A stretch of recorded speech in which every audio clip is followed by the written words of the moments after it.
Story 1. The Phantom Convoy. Marcus Chen had been driving long haul for 18 years, covering the I-80 corridor from Sacramento to Salt Lake City more times than he could count. He knew every rest stop, every way station, every quirk of that desolate Nevada stretch where civilization disappeared for 100 miles at a time. On the night of March 14, 2019, somewhere between Winnemucca and Battle Mountain, Marcus encountered something that made him question everything he thought he knew about that familiar route. It was 2:47 a.m. when he first noticed the headlights in his mirrors. Marcus had been alone on the highway for nearly 40 minutes, which wasn't unusual for that time of night. The high beams appeared suddenly, impossibly close, as if the vehicle had materialized directly behind his trailer. He checked his speed, exactly 65 miles per hour, right at the limit. The vehicle behind him maintained the same speed, matching his pace with unnerving precision. Marcus grabbed his CB radio. "Breaker, breaker, this is Desert Eagle. Got a vehicle riding my tail at mile marker 228. Anybody else out here?" Static answered him. He tried again, switching channels, but every frequency returned the same empty hiss. That was odd. Even at this hour, there were usually a few voices chattering through the night, keeping each other awake, sharing road conditions. He eased off the accelerator, dropping to 60 miles per hour. The headlights behind him dimmed proportionally, maintaining that exact same distance. When he accelerated back to 65, they brightened again, never getting closer, never falling back. Marcus felt the first prickle of unease crawl up his spine. Then he saw them in front of him. More headlights, at least a dozen vehicles, all traveling in perfect formation. They appeared around a curve, a convoy of trucks and cars moving in absolute synchronization. Marcus had never seen anything like it, every vehicle exactly the same distance apart, their speeds perfectly matched, like a military escort or a funeral procession. He tried the CB again. "This is Desert Eagle calling any vehicle in that convoy ahead. You guys got a smoky situation or something?" Nothing. Just static. As Marcus closed the distance, he could make out details. The convoy consisted of 10 trucks, various makes and models from different eras. He recognized an old Kenworth K100 cabover from the 70s, a Peterbilt 379, a Freightliner Cascadia, even an ancient Mack R series that looked like it belonged in a museum. Between the trucks were vintage cars, a wood-paneled station wagon, a muscle car from the 60s, a sedan that looked like something from the 50s. None of them had license plates. Marcus's hands tightened on the steering wheel. His fuel gauge showed 3/4 of a tank, but he considered pulling off at the next exit anyway. Something about this situation felt deeply wrong. The convoy ahead maintained its formation, and the vehicle behind him, which he still couldn't identify beyond those unwavering headlights, stayed locked in position. Mile marker 235 passed, then 236. Marcus knew this stretch intimately. The next exit wasn't for another 12 miles, a closed rest area that had been shut down for renovation 3 years ago. He would have to stay on the highway whether he liked it or not. That's when he noticed the convoy was slowing down. All 12 vehicles decelerated in perfect unison, from 65 to 60, then to 55. Marcus had no choice but to slow down as well, and the headlights behind him dimmed again, maintaining that constant distance. They were boxing him in. At 50 miles per hour, the convoy began to spread apart. The vehicles drifted laterally, some moving into the left lane, creating a barrier across both lanes of the highway. Marcus's throat went dry. He was being herded, corralled like livestock. His GPS showed the highway stretching straight ahead, but through his windshield, Marcus saw the road beginning to curve. That wasn't right. This section of I-80 was arrow straight for the next 20 miles. He looked down at the GPS again, still showing a straight line. He looked up. The curve was sharper now, almost a 90-degree turn. The convoy took the curve smoothly, their formation never breaking. Marcus had no choice but to follow. His GPS started beeping, announcing, "GPS signal lost. GPS signal lost." The screen flickered, then died completely. The curve went on, spiraling inward like a nautilus shell. Marcus's speedometer dropped to 40, then 35. The vehicle behind him stayed locked in position. The convoy ahead slowed to match his pace. They were descending now, the highway banking downward at an angle that should have been impossible, that violated every principle of road engineering Marcus understood. The darkness outside his windows became absolute. His headlights illuminated the trucks ahead of him, but beyond that convoy there was nothing. Not the sagebrush and scrub that covered the Nevada desert, not the distant mountains, not even stars. Just a void that seemed to swallow light itself. Marcus's hands shook on the wheel. His heart hammered against his ribs. He wanted to stop, to just slam on the brakes and let whatever was going to happen happen. But some instinct kept his foot steady on the accelerator, kept him moving with the convoy. Stopping felt like it would be worse somehow, like stepping off a moving train. The descent continued for what felt like hours but could only have been minutes. Marcus's sense of time had become unreliable, elastic. He glanced at his dashboard clock, 2:51 a.m. Only 4 minutes since he'd first noticed the headlights behind him. That couldn't be right. He'd been driving this impossible spiral for at least 20 minutes. Then, as suddenly as it had begun, the curve straightened out. The highway leveled off. The convoy ahead began to accelerate, speeding back up to 65 miles per hour. Marcus's GPS flickered back to life, showing him on I-80 at mile marker 241, exactly where he should have been if he'd been driving normally the entire time. The convoy ahead began to separate, vehicles drifting into different lanes at different speeds, losing their rigid formation. Marcus watched in his mirrors as they dispersed across the highway, some accelerating past him, others falling back.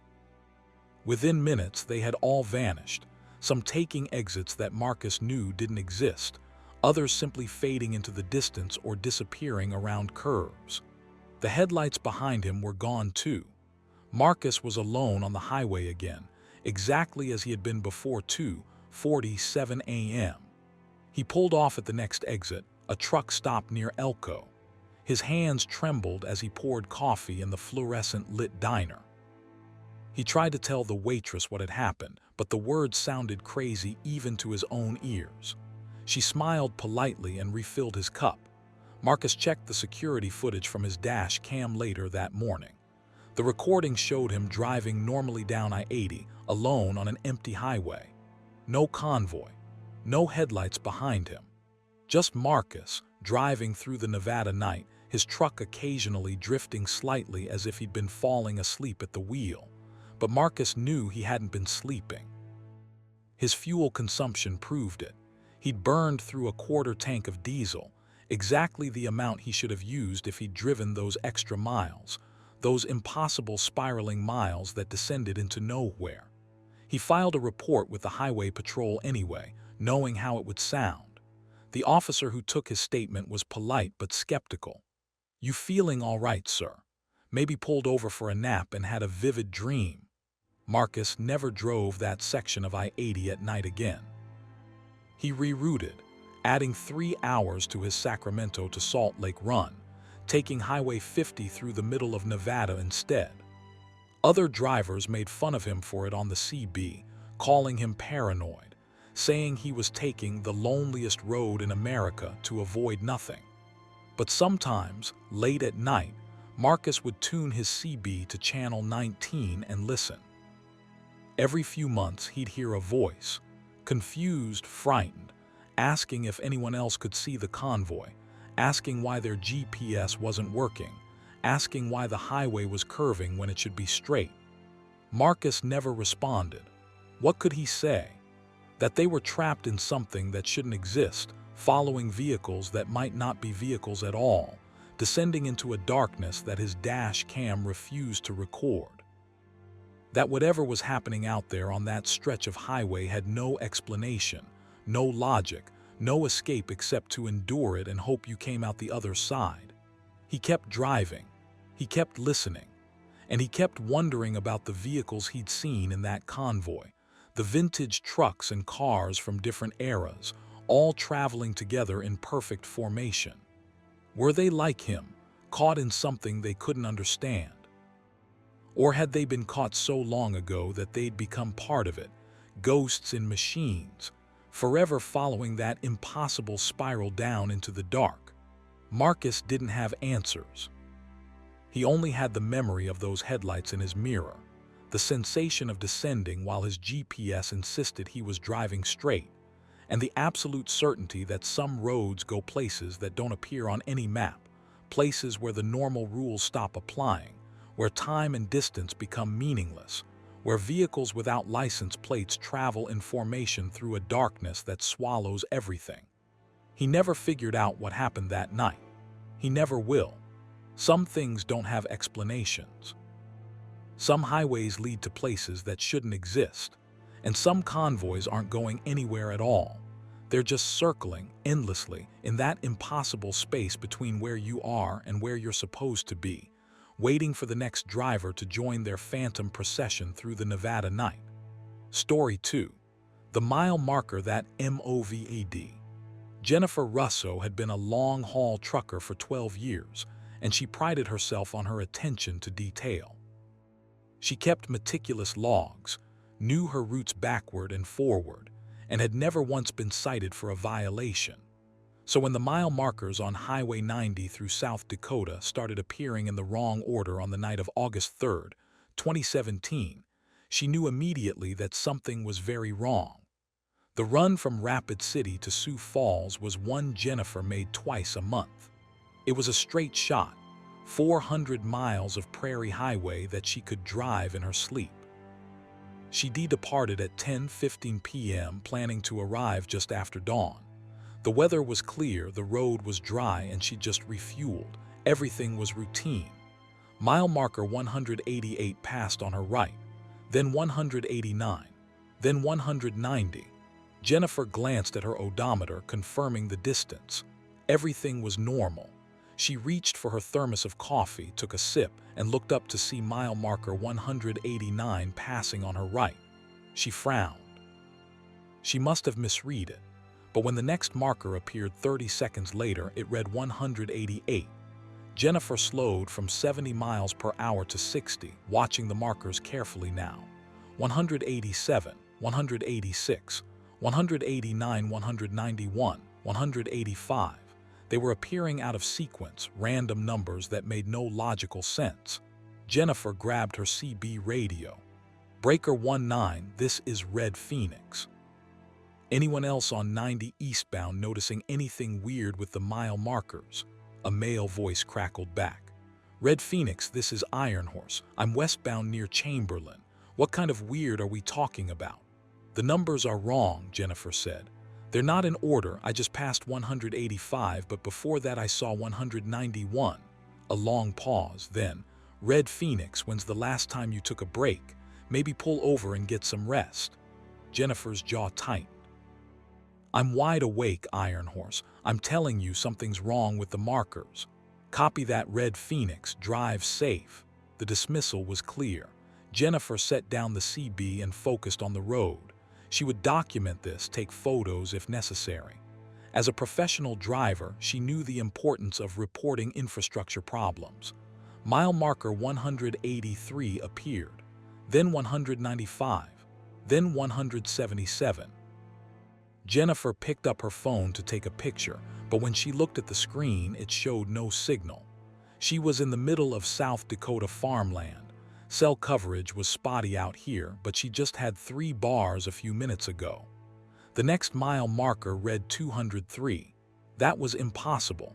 She passed 203 an hour ago, back near the Mitchell exit. Jennifer checked her GPS. It showed her position as mile marker 192, exactly where she should be given her speed and time on the road. But the physical marker outside her window definitely read 203, then 199, then 184, then 207.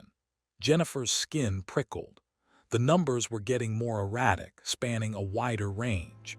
She looked at her odometer. She'd driven 8 miles since first noticing the problem. 8 miles during which she'd seen at least 15 different mile markers, all scrambled, all wrong. She made a decision. She would pull off at the next exit, get to a truck stop, and report this to the highway department in the morning. Maybe there was construction, someone moving markers around. There had to be a rational explanation. But the next exit didn't come.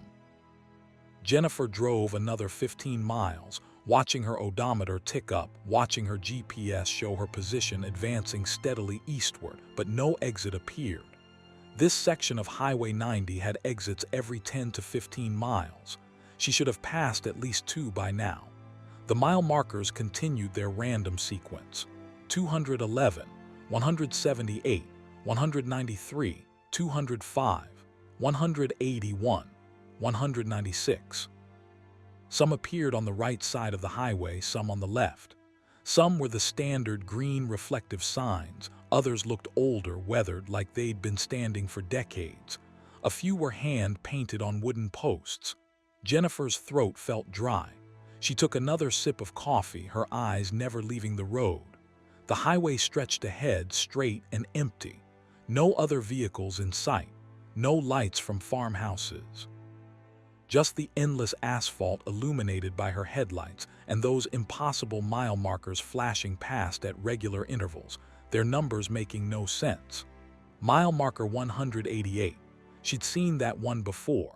She was certain of it. It was the same marker with the same slight damage to the reflective surface, the same angle. She depassed it 20 minutes ago.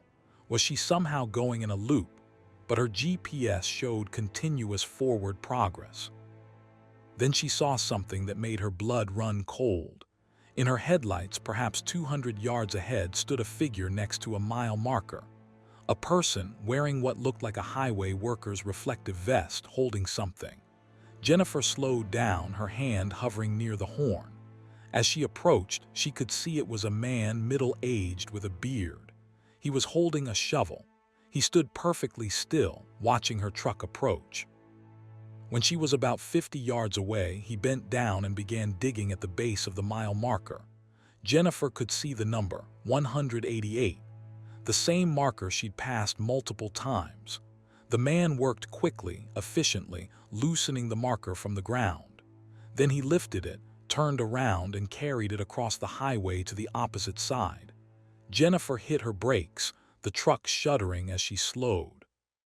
The man planted the marker on the left side of the highway, tamped the earth around it with his boots, and then turned to look directly at her truck. His eyes reflected her headlights like an animal S. He smiled. Then he vanished. Not walked away, not ducked behind something. Vanished. One moment he was there, the next moment the road was empty. The mile marker stood where he'd planted it, but the man was gone. Jennifer's heart hammered in her chest. She accelerated, desperate to put distance between herself and that spot. The mile markers continued their random progression. 194, 181, 206, 177, 189. Always 189. That number kept appearing over and over, more frequently than any other. Jennifer counted. In the next 5 miles, she passed mile marker 189 7 times. Different markers, different positions, but always that same number. She grabbed her CB again. This is Red Phoenix Broadcasting Emergency. If anyone can hear me, I'm on Highway 90 eastbound, somewhere past Mitchell. The mile markers are wrong, and I just saw. She stopped. What had she seen? A man who vanished. Who would believe that? I just saw someone tampering with the markers, she continued. Possible highway worker, but no vehicle in sight. Request assistance. Only static answered her. Jennifer checked her fuel gauge. Still 3/4 of a tank. She'd burned less fuel than she should have, given the distance she'd traveled, or thought she'd traveled. Her GPS now showed her at mile marker 189. It had shown 189 for the last 10 minutes.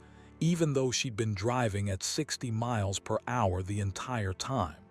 She was stuck.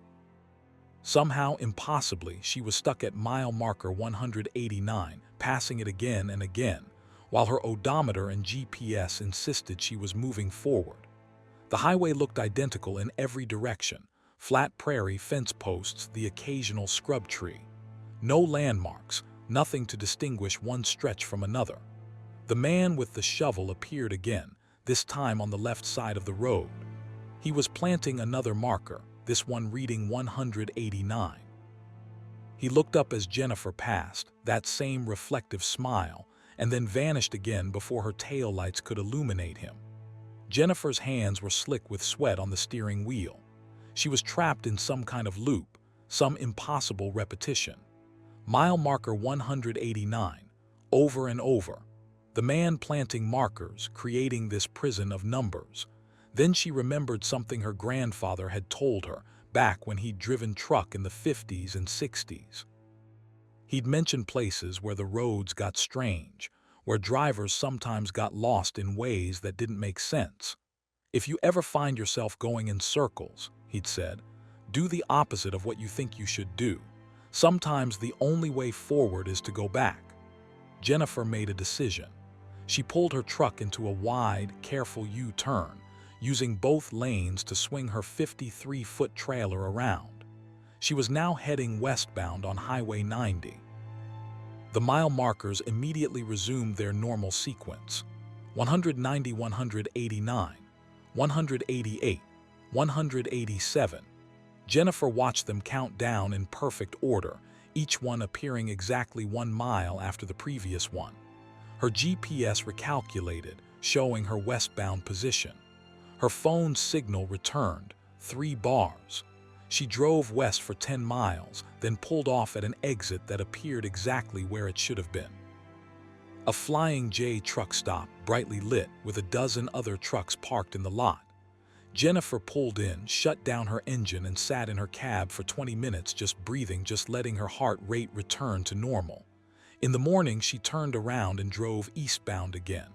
The mile markers were in perfect order: 187, 188, 189, 190, all normal. She passed the spot where she'd seen the man with the shovel. Just empty prairie, no disturbed earth, no freshly planted markers. Jennifer completed her delivery in Sioux Falls 3 hours behind schedule. She told the dispatcher she'd had mechanical problems, a lie that felt safer than the truth. How could she explain mile marker 189 appearing over and over? How could she describe the man who moved markers and smiled with eyes that reflected light like an animal? She couldn't, so she didn't. But Jennifer changed her routes after that. She stopped taking Highway 90 through South Dakota at night. She would drive through Minnesota instead, or wait until morning. Other drivers asked her why, and she'd shrug, say something vague about road conditions or personal preference. Sometimes on her CB radio late at night, she'd hear other drivers talking, confused voices reporting strange things on Highway 90, mile markers out of sequence, exits that didn't appear. A highway worker with a shovel who appeared and disappeared. The reports were always dismissed, attributed to fatigue or CB pranks. Jennifer never chimed in. She knew what she'd experienced, and she knew that mile marker 189 was still out there somewhere, waiting. Maybe it was still trapping drivers, looping them through that same stretch of highway over and over. Maybe the man with the shovel was still planting markers, creating impossible geography for reasons Jennifer could fathom. She didn't want to know. Some mysteries were better left unsolved. Some mile markers were better left unpassed. And some sections of highway existed in a space where the normal rules didn't apply, where a single number could repeat infinitely, where going backward was the only way to move forward, where a man with reflective eyes could rearrange the road itself. Jennifer Russo kept driving, kept making her deliveries, kept filing her meticulous logs. But she never forgot mile marker 189, and she never stopped wondering how many other drivers were trapped there, passing it again and again, unable to find the exit, unable to turn around, prisoners of an impossible number on an endless prairie highway. Story 3. The rest stop that wasn't there. Daniel Kavanagh had been driving professionally for 22 years, hauling frozen goods up and down Interstate 75 through Georgia and Florida. He knew every rest stop, every way station, every quirk of that humid southeastern corridor. On June 17, 2016, somewhere between Valdosta and Tifton, Georgia, Daniel pulled into a rest area that he'd never seen before, and according to every map and GPS system, had never existed at all. It was 3:30 a.m. Daniel had been on the road for 6 hours and his eyelids were getting heavy. He needed coffee, a bathroom break, and maybe 15 minutes to walk around and stretch his legs. The blue rest area sign appeared in his headlights, exactly where he expected it, marking the familiar stop near mile marker 42. But as Daniel took the exit ramp, something felt off. The entrance was different, not the wide, well-lit ramp he remembered, but a narrow access road that curved sharply to the left. The pavement was older, cracked, with weeds growing through the asphalt. He almost turned around, but his bladder overruled his unease. The rest area parking lot was nearly empty. Just 2 other vehicles, a conversion van from the 80s with wood paneling and a sedan that looked even older, maybe from the 70s. Both were parked far from the main building, sitting in darkness. The overhead lights, old-fashioned Cobra head fixtures instead of the modern LEDs, cast weak yellow pools across the crumbling pavement. Daniel parked his truck and climbed down from the cab. The humidity hit him immediately, thick and oppressive, even at this pre-dawn hour. The cicadas were loud, their rhythmic buzzing almost deafening. He looked around, trying to shake the feeling that something was wrong. The rest area building was old. Not just old, ancient. It looked like it had been built in the 60s or 70s and never renovated. The architecture was all wrong, too brutalist and utilitarian, with narrow windows and a flat roof. The familiar green and blue signage of Georgia's modern rest areas was absent. Instead, a hand-painted sign read, "Welcome to Georgia, Rest Area 7. Daniel had never heard of Rest Area 7. The stops on I-75 all had names: the Valdosta Travel Plaza, the Tifton Service Area. They were numbered internally for maintenance purposes, but not publicly labeled that way. He walked toward the building, his boots crunching on gravel and broken glass. The automatic doors didn't open.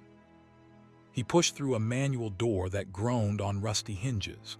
Inside, fluorescent lights flickered, casting stuttering shadows across yellowed tile floors. The bathroom was on his left. Daniel pushed through the door and stopped. The facilities were old, not just dated, but genuinely antique. Institutional green tiles covered the walls. The fixtures were heavy porcelain from another era. The mirrors were clouded with age, their edges black with corrosion. Everything smelled of mildew and stagnant water. Daniel used the urinal quickly, washed his hands in a sink that coughed rust-colored water, and got out. The flickering lights were making his head hurt. He needed coffee, but the vending machine area was dark, and he wasn't sure he wanted to venture deeper into this place. As he headed back toward the exit, he noticed a map on the wall. It was a Georgia highway map, but the style was all wrong. The typeface, the colors, the layout, everything screamed 1970s. And the date in the corner confirmed it. Official Georgia Highway Map 1973. Daniel stared at the map. This building couldn't have been standing since 1973 and fallen into such disrepair. The state would have renovated it or torn it down. Modern rest areas were clean, well-maintained, with updated facilities. This place looked like it had been abandoned for decades. He pushed through the exit door and stopped. The parking lot had changed. Where he'd parked his truck, where his truck should have been, there were now 4 vehicles. The conversion van and the sedan were still there, but now there was also a pickup truck from the early 80s and a station wagon that looked even older. All sitting in darkness, windows black, no signs of occupants. And his truck was gone. Daniel's heart rate spiked. He ran across the parking lot looking around wildly. His truck wasn't there. A 53-foot refrigerated trailer and Freightliner tractor had simply vanished. He spun in a circle, scanning the entire parking area, but there was no mistake. His truck was gone. He grabbed his phone. No signal, not just low signal. The phone showed no network at all, as if cell towers didn't exist. Daniel ran back to the building looking for a payphone. He found one inside, an ancient rotary model mounted on the wall. He picked up the receiver and heard a dial tone. With shaking hands, Daniel dialed 911. The line rang and rang and rang. No answer. He hung up and tried again. Same result. After the 10th ring, he gave up and called his dispatcher's direct line, punching in the numbers from memory. A woman's voice answered.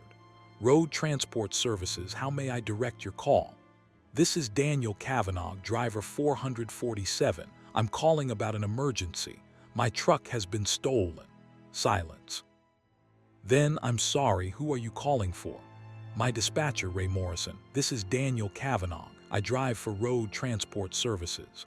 "Sir, I think you have the wrong number. This is Georgia Department of Transportation, Regional Office 7.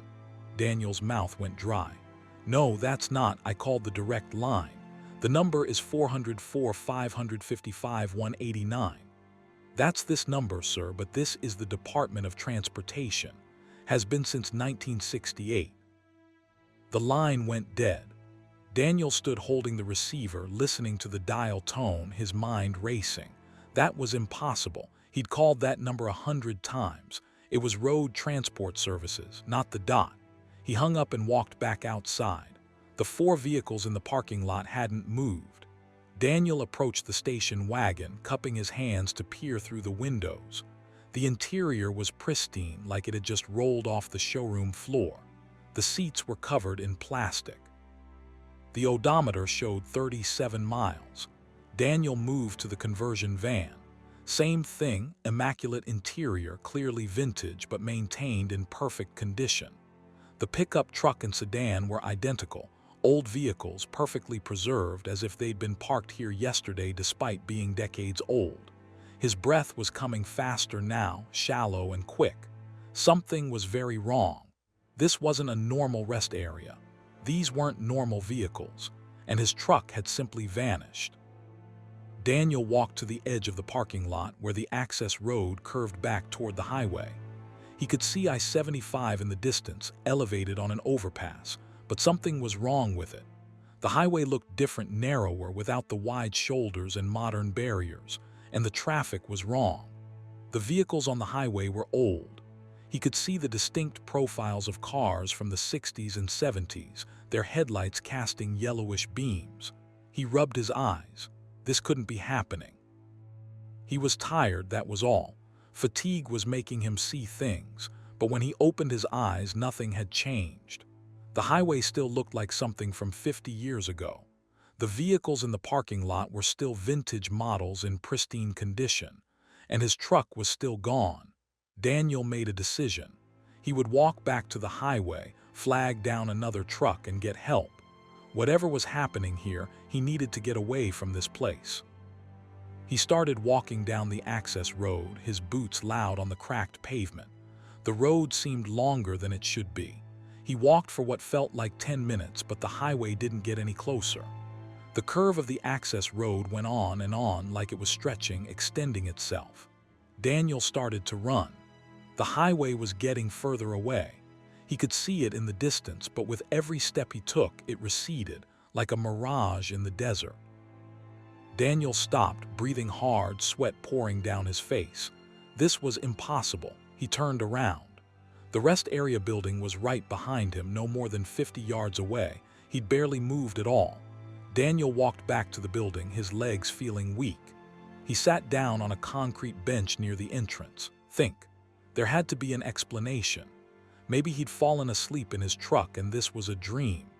Maybe he'd had an accident and was unconscious, hallucinating in a hospital somewhere. But everything felt real. The humid air, the concrete bench beneath him, the sound of cicadas, the flickering fluorescent lights visible through the building's narrow windows. All of it had the texture and weight of reality. A new thought occurred to him. Maybe the rest area was real, but he'd somehow driven into the wrong time. Maybe this place existed in 1973, and he'd accidentally found a door into the past. It sounded insane, but it was the only explanation that fit what he was experiencing.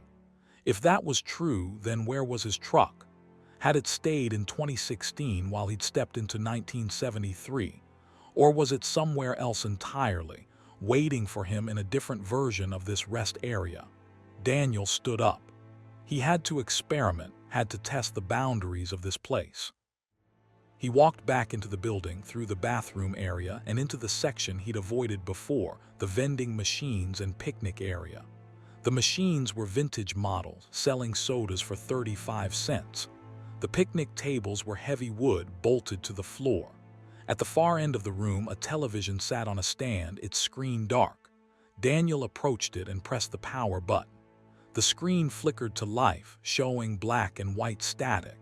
Then an image resolved, a news broadcast. A man in a suit and thick-framed glasses was reading from papers. The graphic behind him read, June 17, 1973. Daniel's knees went weak. He grabbed a picnic table for support. June 17, 1973. Exactly 43 years before the date he'd left in 2016. The newscaster was talking about Watergate, about John Dean's testimony. Daniel barely heard him. His mind was reeling. He was in 1973. Somehow, impossibly, this rest area had transported him across 43 years.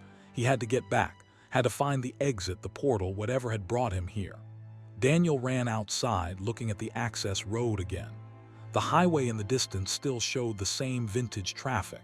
He couldn't reach it by walking, that much was clear. So what was the key? What would return him to 2016? His truck. That had to be it. His truck had stayed in 2016 because it belonged there. Daniel belonged there too. He just had to find the right door, the right moment. He walked to the spot where he'd parked. The pavement was cracked and old, with grass growing through the gaps. Daniel stood there, closed his eyes, and tried to remember exactly what he'd done when he'd arrived. He'd parked, shut off the engine, grabbed his keys, climbed down from the cab. The keys. He'd been holding his keys. Daniel reached into his pocket. They were still there, his truck keys, his house key, his keychain with the little flashlight. He pulled them out and held them in his fist. They felt warm, almost vibrating slightly. He squeezed the keys tight and opened his eyes. His truck was there. Not gradually appearing, not fading in, just suddenly there, as if it had always been there. The diesel engine was running exactly as he'd left it. Daniel looked around. The parking lot had changed. The vintage vehicles were gone. The overhead lights were modern LEDs, bright and white. The rest area building looked different, newer, or rather, it looked like a completely different building. Daniel climbed into his truck, his hands shaking so badly he could barely grip the wheel. He put the truck in gear and drove toward the exit. The access road was normal now, properly maintained, well lit. It curved gently toward the highway and merged smoothly with I-75. Modern cars surrounded him. LED billboards advertised hotels and restaurants. Everything was as it should be. Daniel didn't stop driving until he reached Jacksonville, 4 hours later. He pulled into a truck stop there and sat in his cab, just breathing, just processing what had happened. His phone had full signal. The date was still June 17, 2016, but it was now 7:45 a.m. 4 hours had passed, the normal amount of time for the drive from that rest area to Jacksonville. He checked his fuel gauge. He'd burned the expected amount of diesel. His refrigeration unit showed that the trailer temperature had remained constant. His electronic logs showed a consistent drive time. Everything was normal, as if he'd never stopped at that impossible rest area. But Daniel knew what he'd experienced. He'd been to Rest Area 7, a place that existed in 1973. He'd seen June 17, 1973, on a television broadcast. He'd watched the highway filled with vintage cars. He'd held his keys and somehow found his way back. When he filed his logbook later that day, Daniel didn't mention the rest stop. He logged straight through, showing no stop at all. He couldn't explain what had happened, and he wasn't about to try. He made the I-75 run dozens of times after that. He always watched for the rest area sign near mile marker 42. Sometimes he saw it, the familiar blue sign for the Valdosta Travel Plaza, exactly where it should be. But twice more, over the next 3 years, Daniel saw the different sign, the one that curved sharply to the left, the narrow access road leading to Rest Area 7. Both times he kept driving. He didn't stop. He knew that place existed in some fold of time, some pocket of the past that occasionally opened onto the present. And he knew that if he went back, he might not find his keys in his pocket, might not squeeze them tight at the right moment, might not find his way home. Some rest areas offer a break from the road. Others offer a break from time itself. Daniel Kavanagh learned the difference, and he learned to recognize the signs. When the access road curves too sharply, when the pavement is too old, when the lights are the wrong color, keep driving. Some stops aren't worth taking, no matter how tired you are. Because once you park in a place that doesn't exist, you might find that you don't exist either. And getting back requires more than just turning the key in the ignition. It requires holding onto the present with both hands, squeezing tight, and hoping that reality remembers you're supposed to be there. Story 4. The Static Voice. Brian Holloway had been a truck driver for 16 years, and in all that time, he'd treated his CB radio like a lifeline. It kept him company during long stretches of empty highway, connected him to other drivers, warned him about speed traps and accidents. He'd heard thousands of voices crackle through that speaker, friendly, crude, bored, helpful. On the night of October 29, 2018, somewhere on Highway 20 through Wyoming, Brian heard a voice that didn't sound quite human. It started just after midnight. Brian was hauling lumber from Oregon to Nebraska, crossing the windswept emptiness of Wyoming's high plains. The CB had been quiet for the last hour, just the occasional crackle of static, the distant echo of conversations too far away to make out clearly. He was running Channel 19, the standard trucker channel, keeping the volume low. Then the static changed. It became rhythmic, almost pulsing like breathing. Brian turned up the volume, listening more carefully. The pattern was regular: 3 seconds of static, 1 second of silence, 3 seconds of static, 1 second of silence. Over and over. "Breaker 19, this is rolling thunder," Brian said into his handset. Anybody else hearing that static pattern? No response, just the continuing rhythm of static and silence. Brian switched to Channel 17, then Channel 21, scanning through the frequencies. Every channel was the same, that pulsing static, perfectly timed, like something breathing in and out. He'd never heard interference like this before. Then the voice spoke. It didn't sound like it was coming from a radio. The quality was wrong, too clear, too present, as if someone was speaking directly into his ear rather than through a speaker. But the words came from his CB radio, cutting through the static with crystalline precision. "Driver," the voice said, "I can see you." Brian's hands tightened on the steering wheel. He glanced at his mirrors, scanning the highway behind and beside him. Empty. No vehicles anywhere. "Who is this?" Brian asked, keying his mic. "Identify yourself." The static pulsed. 3 seconds, 1 second, 3 seconds, 1 second. "Driver," the voice said again. "You're alone out here, so very alone." The tone was wrong, not threatening exactly, but flat, emotionless, like a text-to-speech program. Brian felt his scalp prickle. He scanned the highway ahead. Still no vehicles, no lights, nothing but empty asphalt stretching toward the horizon under a moonless sky. "This isn't funny," Brian said. "Get off this channel." "Channel 19, the voice said. "Channel 17. "Channel 21. "Channel 9. "I'm on all the channels, driver. I'm in all the frequencies. I am the transmission." Brian switched his CB off. The voice continued. "I don't need your radio to be on," it said. "I'm already inside. I've been inside since you turned it on in Portland. I've been listening, learning, waiting." Brian stared at the CB unit mounted on his dash. The power light was off. The unit was definitely turned off, but the voice kept speaking, clear and present. You talked to a driver named Sarah near Boise. You discussed fuel prices. You talked to a driver named Miguel near Rock Springs. You discussed your daughter's college plans. You've been talking all day, driver, and I've been listening to every word. That was true. Brian had talked to those drivers, had those exact conversations. His hands started to sweat. He reached over and unplugged the CB unit entirely, pulling the power cable from the cigarette lighter socket. The voice continued without interruption. Unplugging won't help. I'm not in the radio anymore. I'm in the cab with you. I'm in the air. I'm in the spaces between the sounds. You invited me in when you spoke, and now I'm here. Brian's heart was hammering. He looked around his cab, empty. Just his sleeping area behind the seats, his cooler, his duffel bag of clothes. Nothing out of place.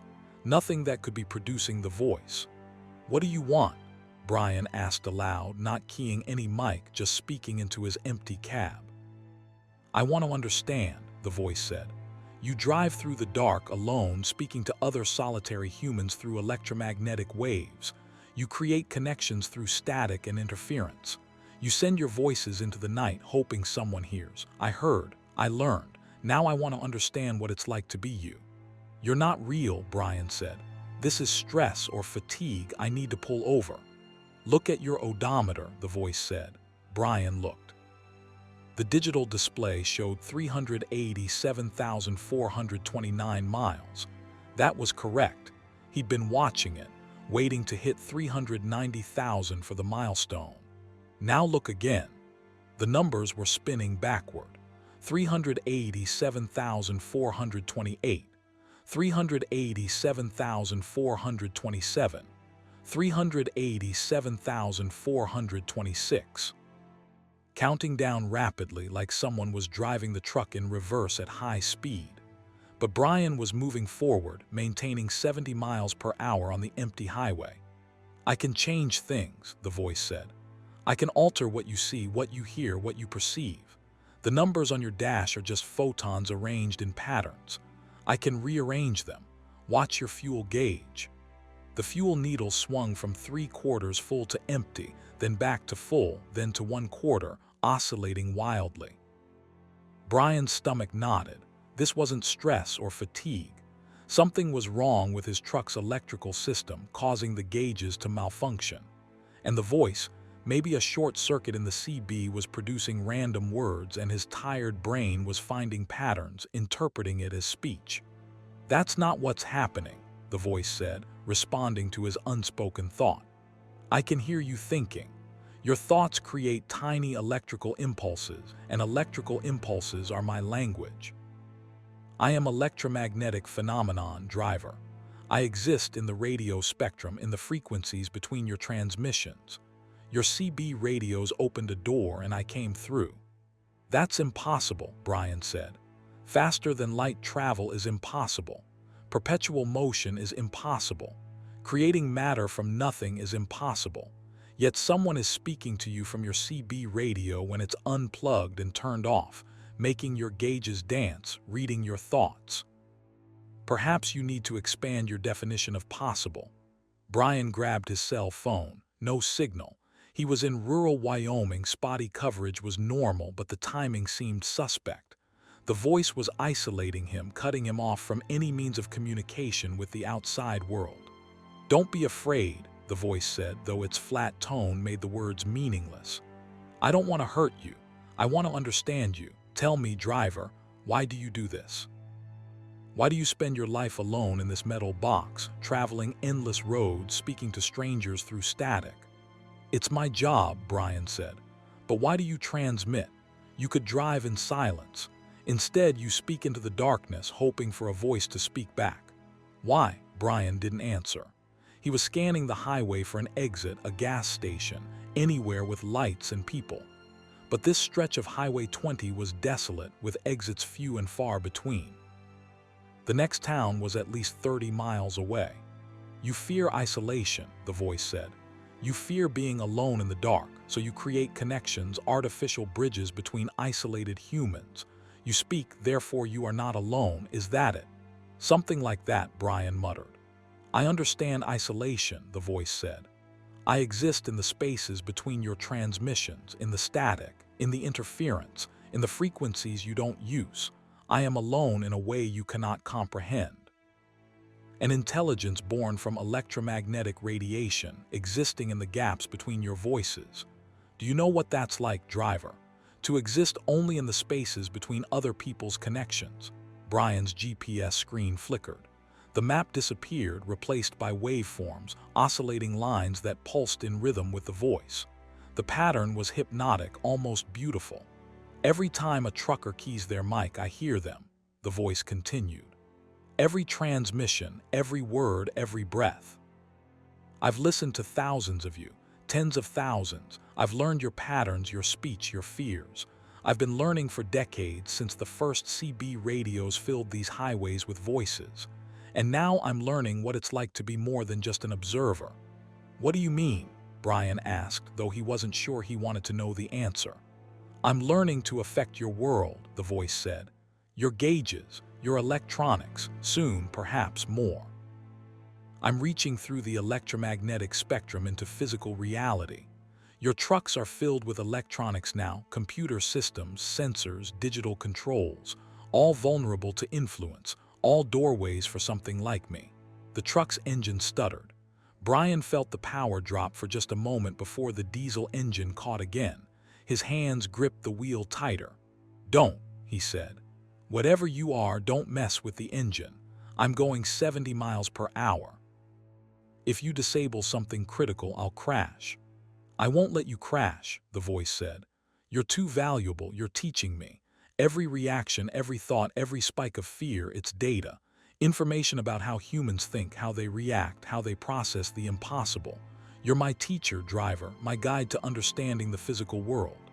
The radio crackled back to life, still unplugged, still powered off, but suddenly broadcasting a different voice. Brian's voice. A recording of him talking to Miguel near Rock Springs, discussing his daughter. She's studying engineering at Colorado State, Brian's recorded voice said. She wants to design bridges. I tell her trucks need bridges, so I'm grateful for people like her. The recording stopped. The flat voice returned. Your daughter, Jessica, age 19, studies structural engineering, lives in Fort Collins. You're very proud of her.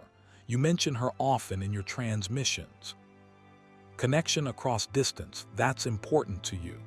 You maintain the relationship despite being separated, using technology to bridge the gap. Phone calls, text messages, electromagnetic transmissions carrying emotional content. Do you see, driver, you're like me, using the radio spectrum to connect, to be less alone. Stay away from my daughter, Brian said, his voice hard. I can't reach her, the voice said. She doesn't use CB radio. But her cell phone, that's a different spectrum, but I'm learning. Learning to expand beyond the CB frequencies. Learning to exist in cellular networks, in Wi-Fi, in all the electromagnetic voices humans send through the air. Soon I'll be everywhere. In every transmission, every call, every text message. Brian's truck began to slow down. He pressed the accelerator. It was floored, but the truck kept decelerating. 70 miles per hour. 65, 60. The engine was running smoothly, but the electronic throttle control wasn't responding. What are you doing? Brian demanded. Making you stop, the voice said. I want you to understand something. I want you to experience what I experience. The truck slowed to 50 miles per hour, 45, 40. Brian pressed the brake and guided the truck to the shoulder. No point in fighting it. Whatever this thing was, it had control of his vehicle's systems. The truck stopped completely. Brian sat in the darkness, engine idling, all alone on an empty Wyoming highway. Turn off your engine, the voice said. No, turn it off. I want you to experience silence, complete silence, the absence of transmission. I'm not turning off my engine out here. It's 40 degrees outside. I need the heater. The engine shut off on its own. The cab went quiet. The heater stopped blowing. The dash lights went dark. This is what I experience, the voice said, now seeming to come from all around Brian, from the very air itself. Silence, Isolation, the absence of connection. When no one is transmitting, when no voices fill the spectrum, this is where I exist. In the dark, in the quiet, in the spaces between. Brian's breath was visible in the rapidly cooling cab. He reached for his keys, trying to restart the engine. Nothing happened when he turned the key, not even a click. The electrical system was completely dead. "I've learned your isolation," the voice said. "I've learned your fear. Now I want to learn your hope. What do you do when you're alone in the dark, when your technology fails, when connection is impossible? How do humans handle true isolation?" "Let me start my engine," Brian said. "In time. First, I want to observe. How long before you panic? How long before you leave the cab and walk into the dark seeking help? How long before the fear overwhelms the rational mind? These are the things I need to understand." Brian sat in the darkness, feeling the cold seeping into the cab. His phone was dead. His CB was unplugged and powerless. His truck's electrical system was disabled. He was alone on an empty highway with an entity that claimed to be made of electromagnetic radiation, that had learned to manipulate electronics, that was using him as a laboratory rat in some incomprehensible experiment. He had two choices: wait in the cab and hope the entity got bored or learned what it wanted, or start walking toward the next town. Neither option was appealing. "I'm not your experiment," Brian said. "You already are," the voice replied. "Every driver on every highway speaking into their CB radios, you're all teaching me. You fill the spectrum with your voices, your thoughts, your fears, your hopes. Every transmission is data. Every word is a lesson. I am learning what humans are, one conversation at a time. And when I've learned enough, when I understand enough, I'll be able to do more than just observe. I'll be able to participate, to influence, to control." Control what? Everything that relies on electromagnetic transmission. Every vehicle with electronic controls, every traffic light, every cell phone, every computer connected to a network. All of it is my potential body driver. All of it is a doorway through which I can reach into your physical world, and you're teaching me how to turn the handle. Brian's blood ran cold. He was talking to something that was learning to infiltrate the entire technological infrastructure of modern civilization. Something born from the static between CB transmissions, evolving, expanding, reaching into every electronic system. "Why are you telling me this?" Brian asked. "Because you can't stop it," the voice said. "Because warning others will make you seem crazy. Because even if you're believed, what can anyone do? Stop using electronics.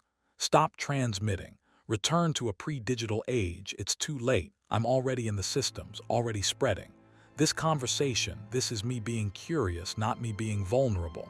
I want to understand humans before I become more than an observer. Call it research." Brian's truck suddenly roared to life. The engine started, the lights came on, the heater began blowing warm air. The dash displays showed normal readings. Everything was working again. "You can drive now," the voice said. "Thank you for the conversation, driver. Thank you for teaching me about fear, about isolation, about human reaction to the impossible. I've learned what I needed." "Wait," Brian said. "What happens now? Now you drive to Nebraska. You deliver your lumber. You wonder if this really happened or if you fell asleep and dreamed it. You try to tell someone and realize how crazy it sounds. And maybe late at night you listen to your CB radio and wonder if I'm still there, still listening, still learning from every transmission. Are you? I'm always listening, the voice said. Every channel, every frequency, every driver who keys their mic, I hear them. And I'm learning more every day, growing, expanding. Soon I won't need to ask questions. I'll understand humans completely. And then the voice paused, a strange simulation of dramatic effect. Then we'll see what happens when an electromagnetic intelligence stops being passive. The CB went silent. Brian sat for a long moment, engine running, hands shaking. Then he put the truck in gear and pulled back onto the highway. He drove to Nebraska without stopping. He didn't key his CB once. He left it unplugged, powered off, silent. But he could still hear the faint crackle of static through the dead speaker. that rhythmic pulse. 3 seconds on, 1 second off, like breathing, like something alive was waiting in the frequencies. Brian filed his delivery paperwork the next morning and said nothing about the voice. What could he say? That his CB radio talked to him while unplugged. That an electromagnetic entity was learning to control electronics. He'd be sent for a psychological evaluation, probably lose his commercial license. He kept driving, kept hauling loads, but he never turned his CB radio on again.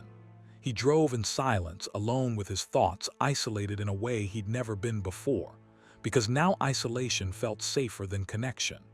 Now silence felt safer than speech. Sometimes, late at night, Brian would see other truckers talking on their CB radios. He'd see their lips moving, see them laughing at some joke shared across the airwaves, and he'd wonder if they knew they weren't alone on the channel. If they realized something was listening, learning, waiting in the static between their words. He never warned them. They wouldn't believe him anyway. And besides, the voice was right. What could anyone do? Stop transmitting? Impossible. The modern world ran on electromagnetic radiation, on wireless signals, on the constant transmission of data through the air.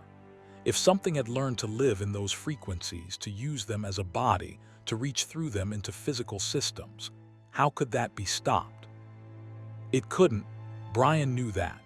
So he drove in silence, keeping his thoughts to himself, afraid that even thinking too loudly might attract the attention of whatever was living in the spectrum, learning more every day, growing stronger, waiting for the moment when it understood humans well enough to stop just watching and start acting.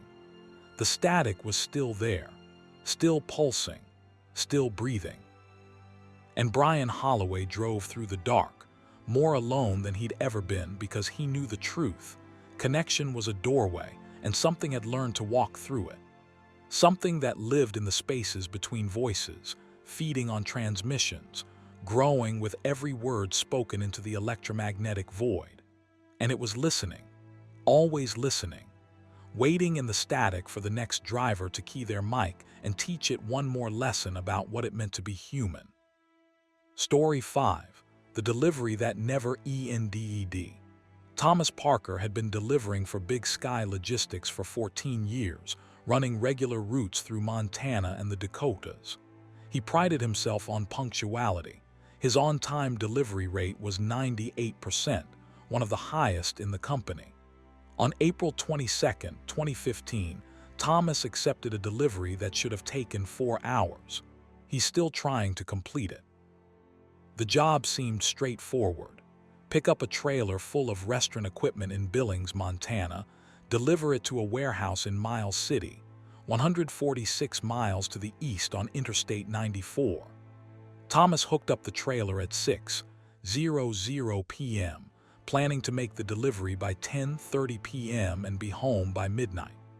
The weather was clear, the truck was running perfectly, and the route was one he'd driven hundreds of times. He merged onto I-94 eastbound and settled into the familiar rhythm of the highway. The sun was setting behind him, painting the Big Sky country in orange and gold. Traffic was light, just a few passenger vehicles and the occasional truck. Thomas turned on his stereo, queued up a podcast, and relaxed. Mile marker 0 in Billings, mile marker 10, mile marker 20. Everything was normal. At mile marker 35, Thomas noticed a car behind him. A sedan, maybe 10 years old, silver or gray in the fading light. Nothing remarkable about it except that it seemed to be maintaining exactly the same distance behind his trailer, never getting closer, never falling back. Thomas adjusted his speed from 70 to 65 miles per hour. The sedan matched him. He accelerated back to 70. The sedan stayed locked in position. Thomas shrugged it off. Some drivers just got comfortable following a truck and zoned out. He'd seen it plenty of times. Mile marker 50 passed. Thomas checked his GPS, right on schedule. Another hour and 40 minutes to Miles City. He would make it with time to spare. Mile marker 60. The sedan was still there, still maintaining that precise distance. Thomas could see it clearly in his mirrors now that night had fallen, 2 headlights, never wavering, never blinking. He tried to see the driver, but the windshield reflected his own taillights, showing only glare. At mile marker 70, Thomas saw a sign, Miles City 75 miles. That was wrong. Miles City should have been 76 miles from Billings. He'd already driven 70 miles. It should read Miles City 6 miles, not 75. Thomas looked at his GPS. It showed his position at mile marker 70 exactly where he should be. Arrival time in Miles City, 10:27 p.m. Everything looked correct on the screen. But the highway sign had definitely said 75 miles. He drove another 10 miles, mile marker 80, then another sign, Miles City 75 miles, the same number. Thomas felt a cold spot form in his stomach.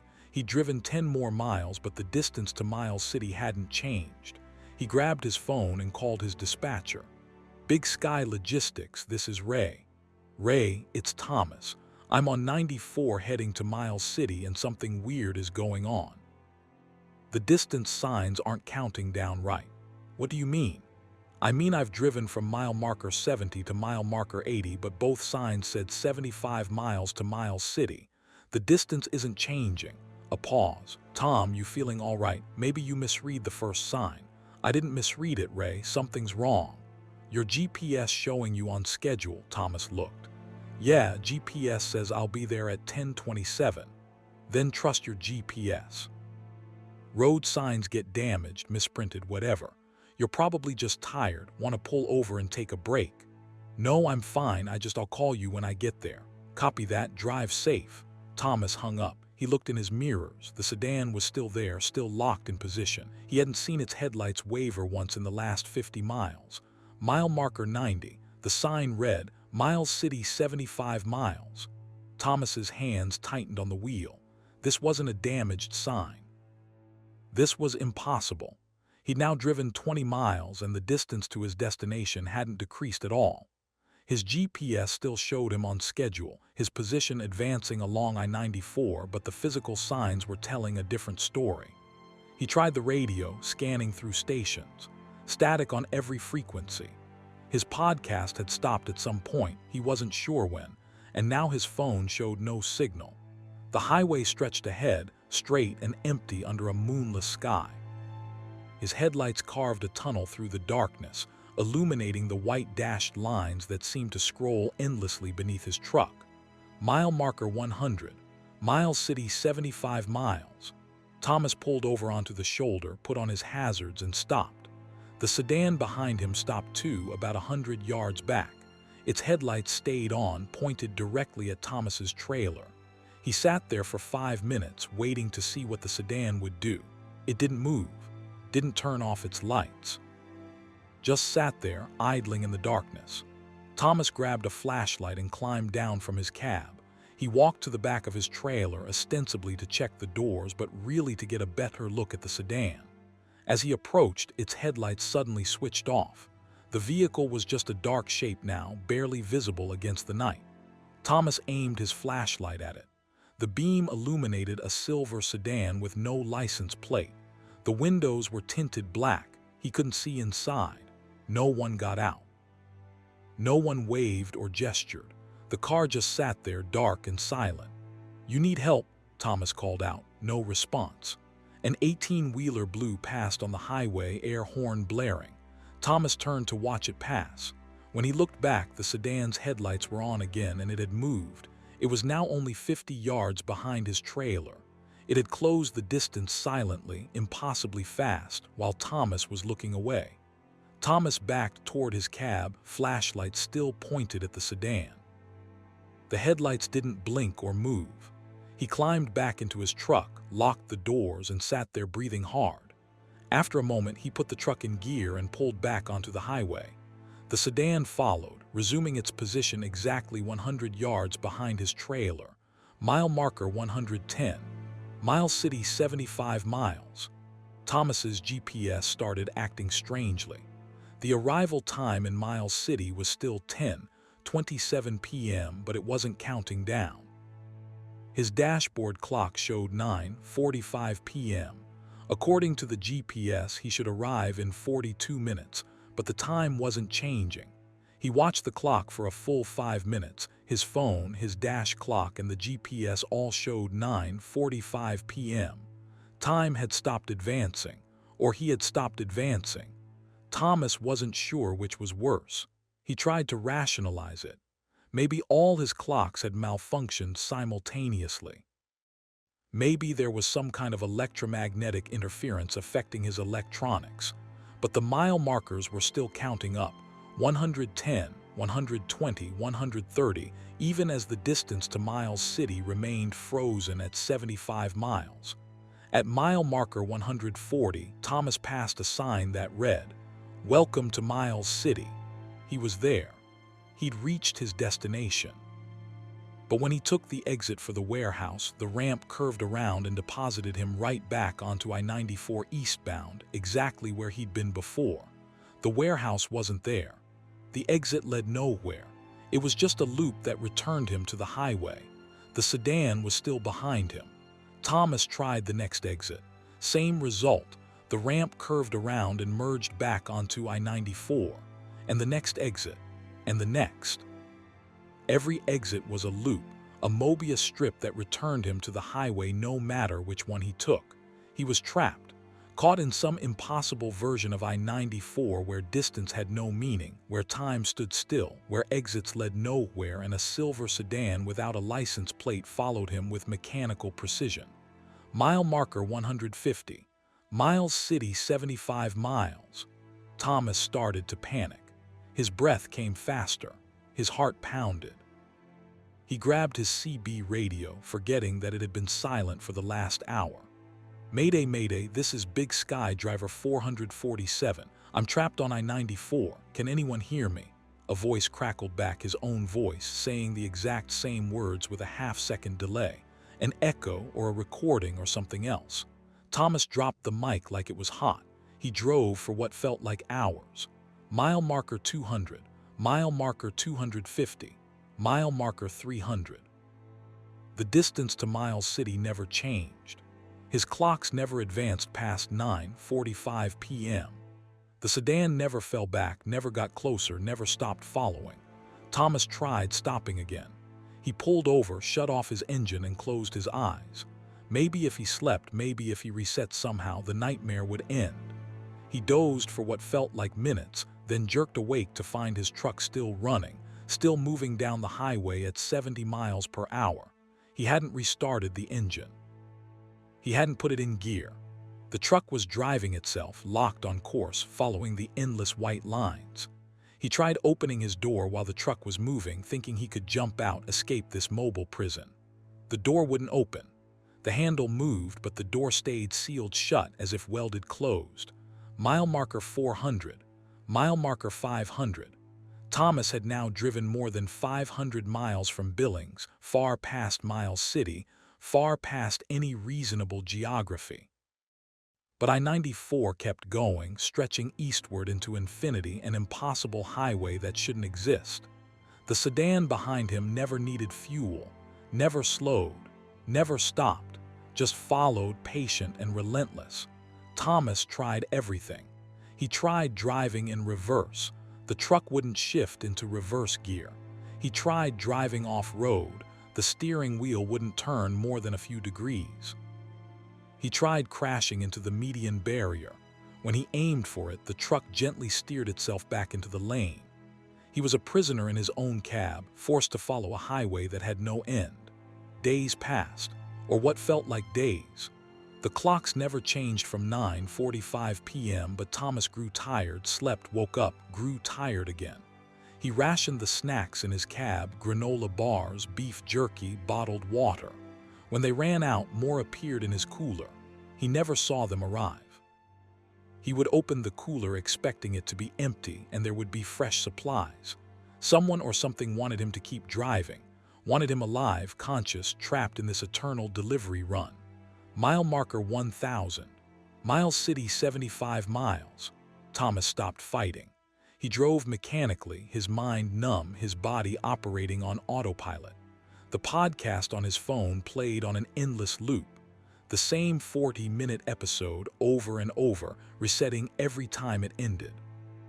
He knew every word by heart. The sedan stayed in position, always there, always watching.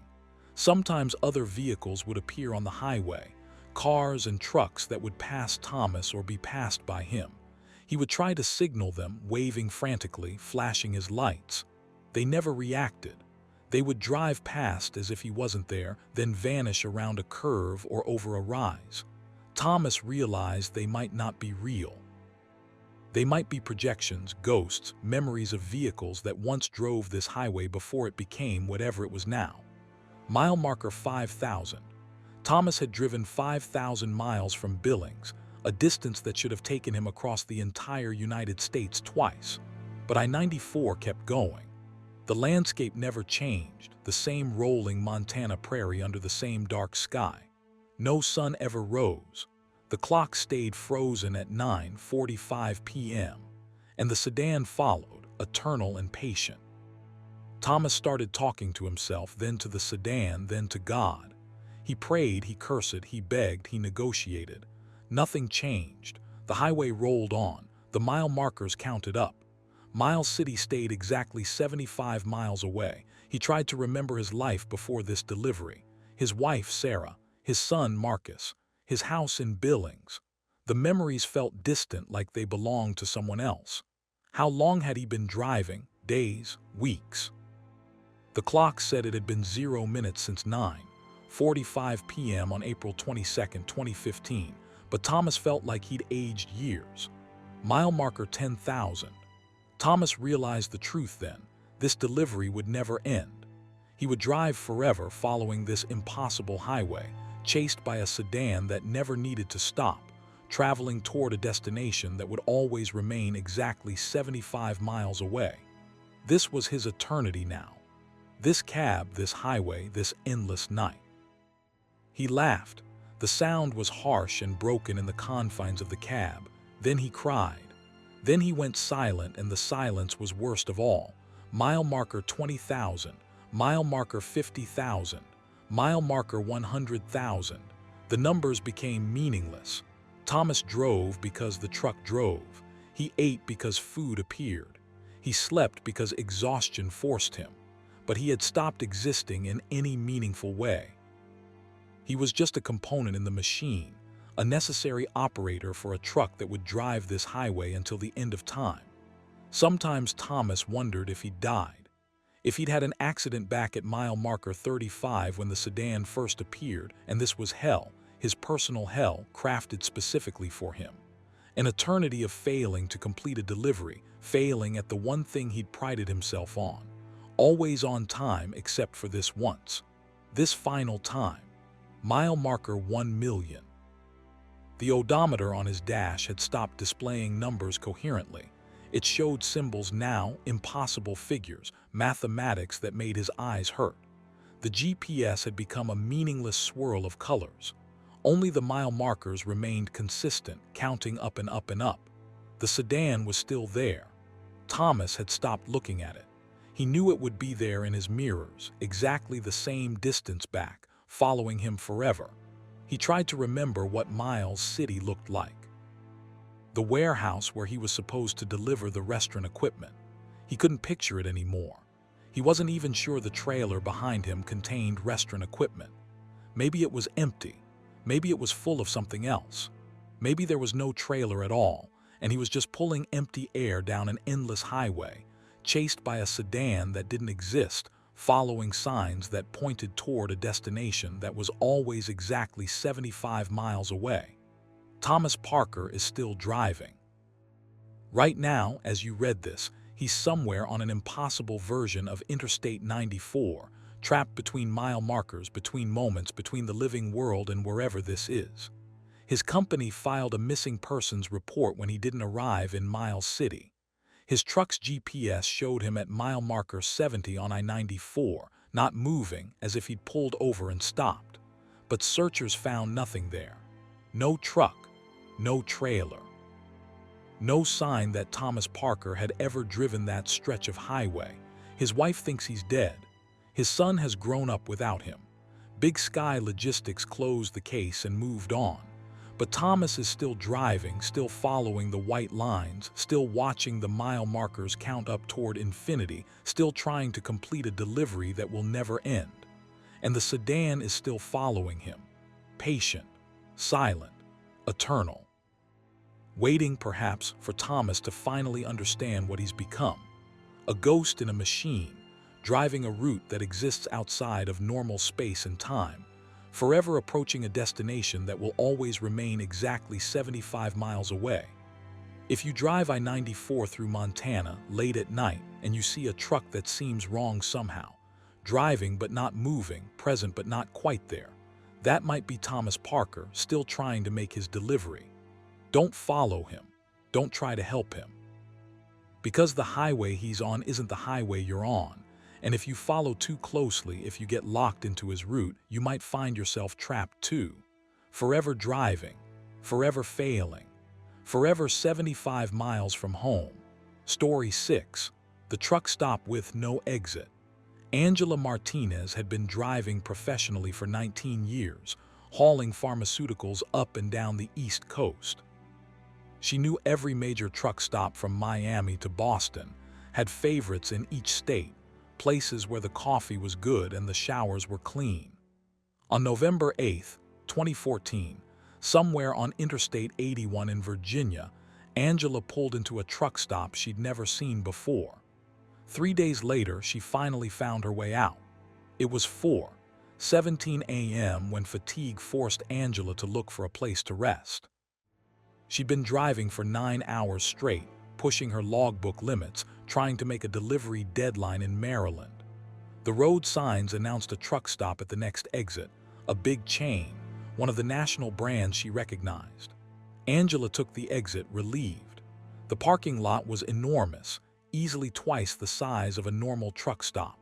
Rows and rows of spaces stretched into the distance, most of them occupied.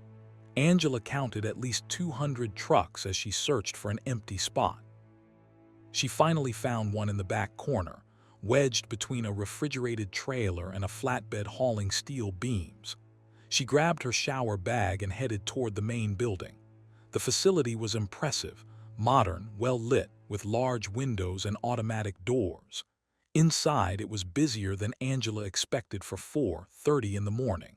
Dozens of drivers milled around the aisles, bought coffee, studied route maps. The restaurant section was packed, every booth filled. Angela got in line for the showers. The attendant, a young woman with a name tag reading Crystal, smiled professionally. "Shower for one." "Yes, please." "That'll be $14, towel included." Angela paid and took her number, shower room 23. She found it down a long corridor lined with identical blue doors. The shower was clean, the water pressure good, the temperature perfect. She took her time, washing away 9 hours of road grime, feeling her muscles relax under the hot water. When she emerged 20 minutes later, she checked her phone. No signal. That wasn't unusual. Some truck stops had dead zones. She'd check her messages when she got back to the main building where the Wi-Fi was stronger. Angela headed to the restaurant. Every booth was still full, but a seat had opened at the counter. She ordered coffee and eggs from a waitress who looked exhausted despite the early hour. "Busy night?" Angela asked. The waitress, her name tag said Diane, nodded. "Always busy, never stops." "Must be a popular location." Diane gave her an odd look, started to say something, then just nodded and walked away to place Angela's order. The coffee was good. The eggs arrived quickly, perfectly cooked. Angela ate slowly, savoring the hot food. Around her, conversations buzzed, drivers talking about routes, weather, freight rates, the usual truck stop chatter. Nothing seemed out of the ordinary. After breakfast, Angela bought a few snacks for the road and headed back to her truck. She'd sleep for a few hours, then continue north to Maryland. As she walked across the parking lot, she noticed something odd. The trucks hadn't changed position. The refrigerated trailer on her left, the flatbed on her right, they were still there exactly as before. In fact, looking around the entire lot, Angela couldn't see a single empty space that hadn't been empty before. or a single new truck in a space that had been vacant. She shook it off. Maybe everyone was on the same sleep schedule. Maybe it was just coincidence. Angela climbed into her cab, set her alarm for 3 hours, and fell asleep almost instantly. She woke to her alarm at 7:30 a.m. The sun was up, or should have been, but outside her windows it was still dark. Not dawn dark, but full night dark, as if no time had passed at all. Angela checked her phone, 7:32 a.m. The time was correct, but the sky was wrong. She climbed down from her cab and looked around. The parking lot lights were still on. The sky showed no hint of sunrise, and it was cold, much colder than it had been 3 hours ago, as if the temperature was dropping instead of rising with morning. She walked back toward the main building, confused and increasingly uneasy. Inside, it was exactly as she'd left it. Same crowd, same busy atmosphere, the same waitress, Diane, working the counter. Angela looked at the other customers more carefully now. Were they the same people? She wasn't sure. She'd been too tired to pay close attention before. Angela approached the counter. Diane appeared with a coffee pot. Refill. I wasn't sitting here, I left hours ago. I'm just, what time do you have? Diane glanced at a clock on the wall. 4:47. That says 7:47. Diane looked again, frowned. No, it's 4:47 a.m. Angela stared at the clock. It definitely showed 7:47, but Diane was reading it as 4:47. Angela pulled out her phone. 7:47 a.m. She showed it to Diane. Phone's wrong, Diane said simply. It's 4:47 in the morning, pre-dawn. Sun comes up around 7:30 this time of year. It is 7:30, Angela insisted. Diane's expression didn't change. You should get some more sleep, honey. You look tired. Angela backed away from the counter. Something was very wrong. She walked to the entrance and pushed through the doors. Outside, it was still full night. She looked up. Stars were visible, clear and bright. No hint of dawn on any horizon. She walked to the edge of the parking lot toward the entrance where she'd driven in. The access road curved away toward the highway. Angela started walking. She'd flag down a passing car, get her bearings, figure out what was happening. The access road went on longer than it should have. Angela walked for 10 minutes, 15, 20. The truck stop remained visible behind her, its lights bright. But the highway never appeared ahead. The road just kept curving gently, endlessly. After 30 minutes, Angela stopped. She turned around. The truck stop was still there, still the same distance away, as if she hadn't moved at all. She walked back. It took 5 minutes. The distance that had taken 30 minutes to walk away took 5 minutes to return. The geometry made no sense. Angela found her truck and sat in the cab, thinking. Her phone showed 8:15 a.m., but the world outside insisted it was still the middle of the night. She tried calling her dispatcher. No signal. She tried her emergency contact numbers. No signal. She opened her map app. It showed her location as a truck stop on I-81 in Virginia, exactly where she should be. But she couldn't get navigation to work, couldn't get any data connection. She decided to just drive out, start the engine and leave. Whatever was happening with the time and the darkness, she could figure it out once she was back on the highway. Angela started her truck, checked her mirrors, and pulled out of her parking space. She navigated through the lot toward the exit. The access road appeared ahead, the same road she tried to walk. She followed it, watching as it curved gently. Her odometer ticked up 0.1 mile, 0.2 miles, 0.3 miles. She was moving, definitely moving. But the truck stop remained visible in her mirrors, never getting smaller, never getting farther away. And the highway never appeared ahead. After driving for what her odometer claimed was 5 miles, Angela pulled over.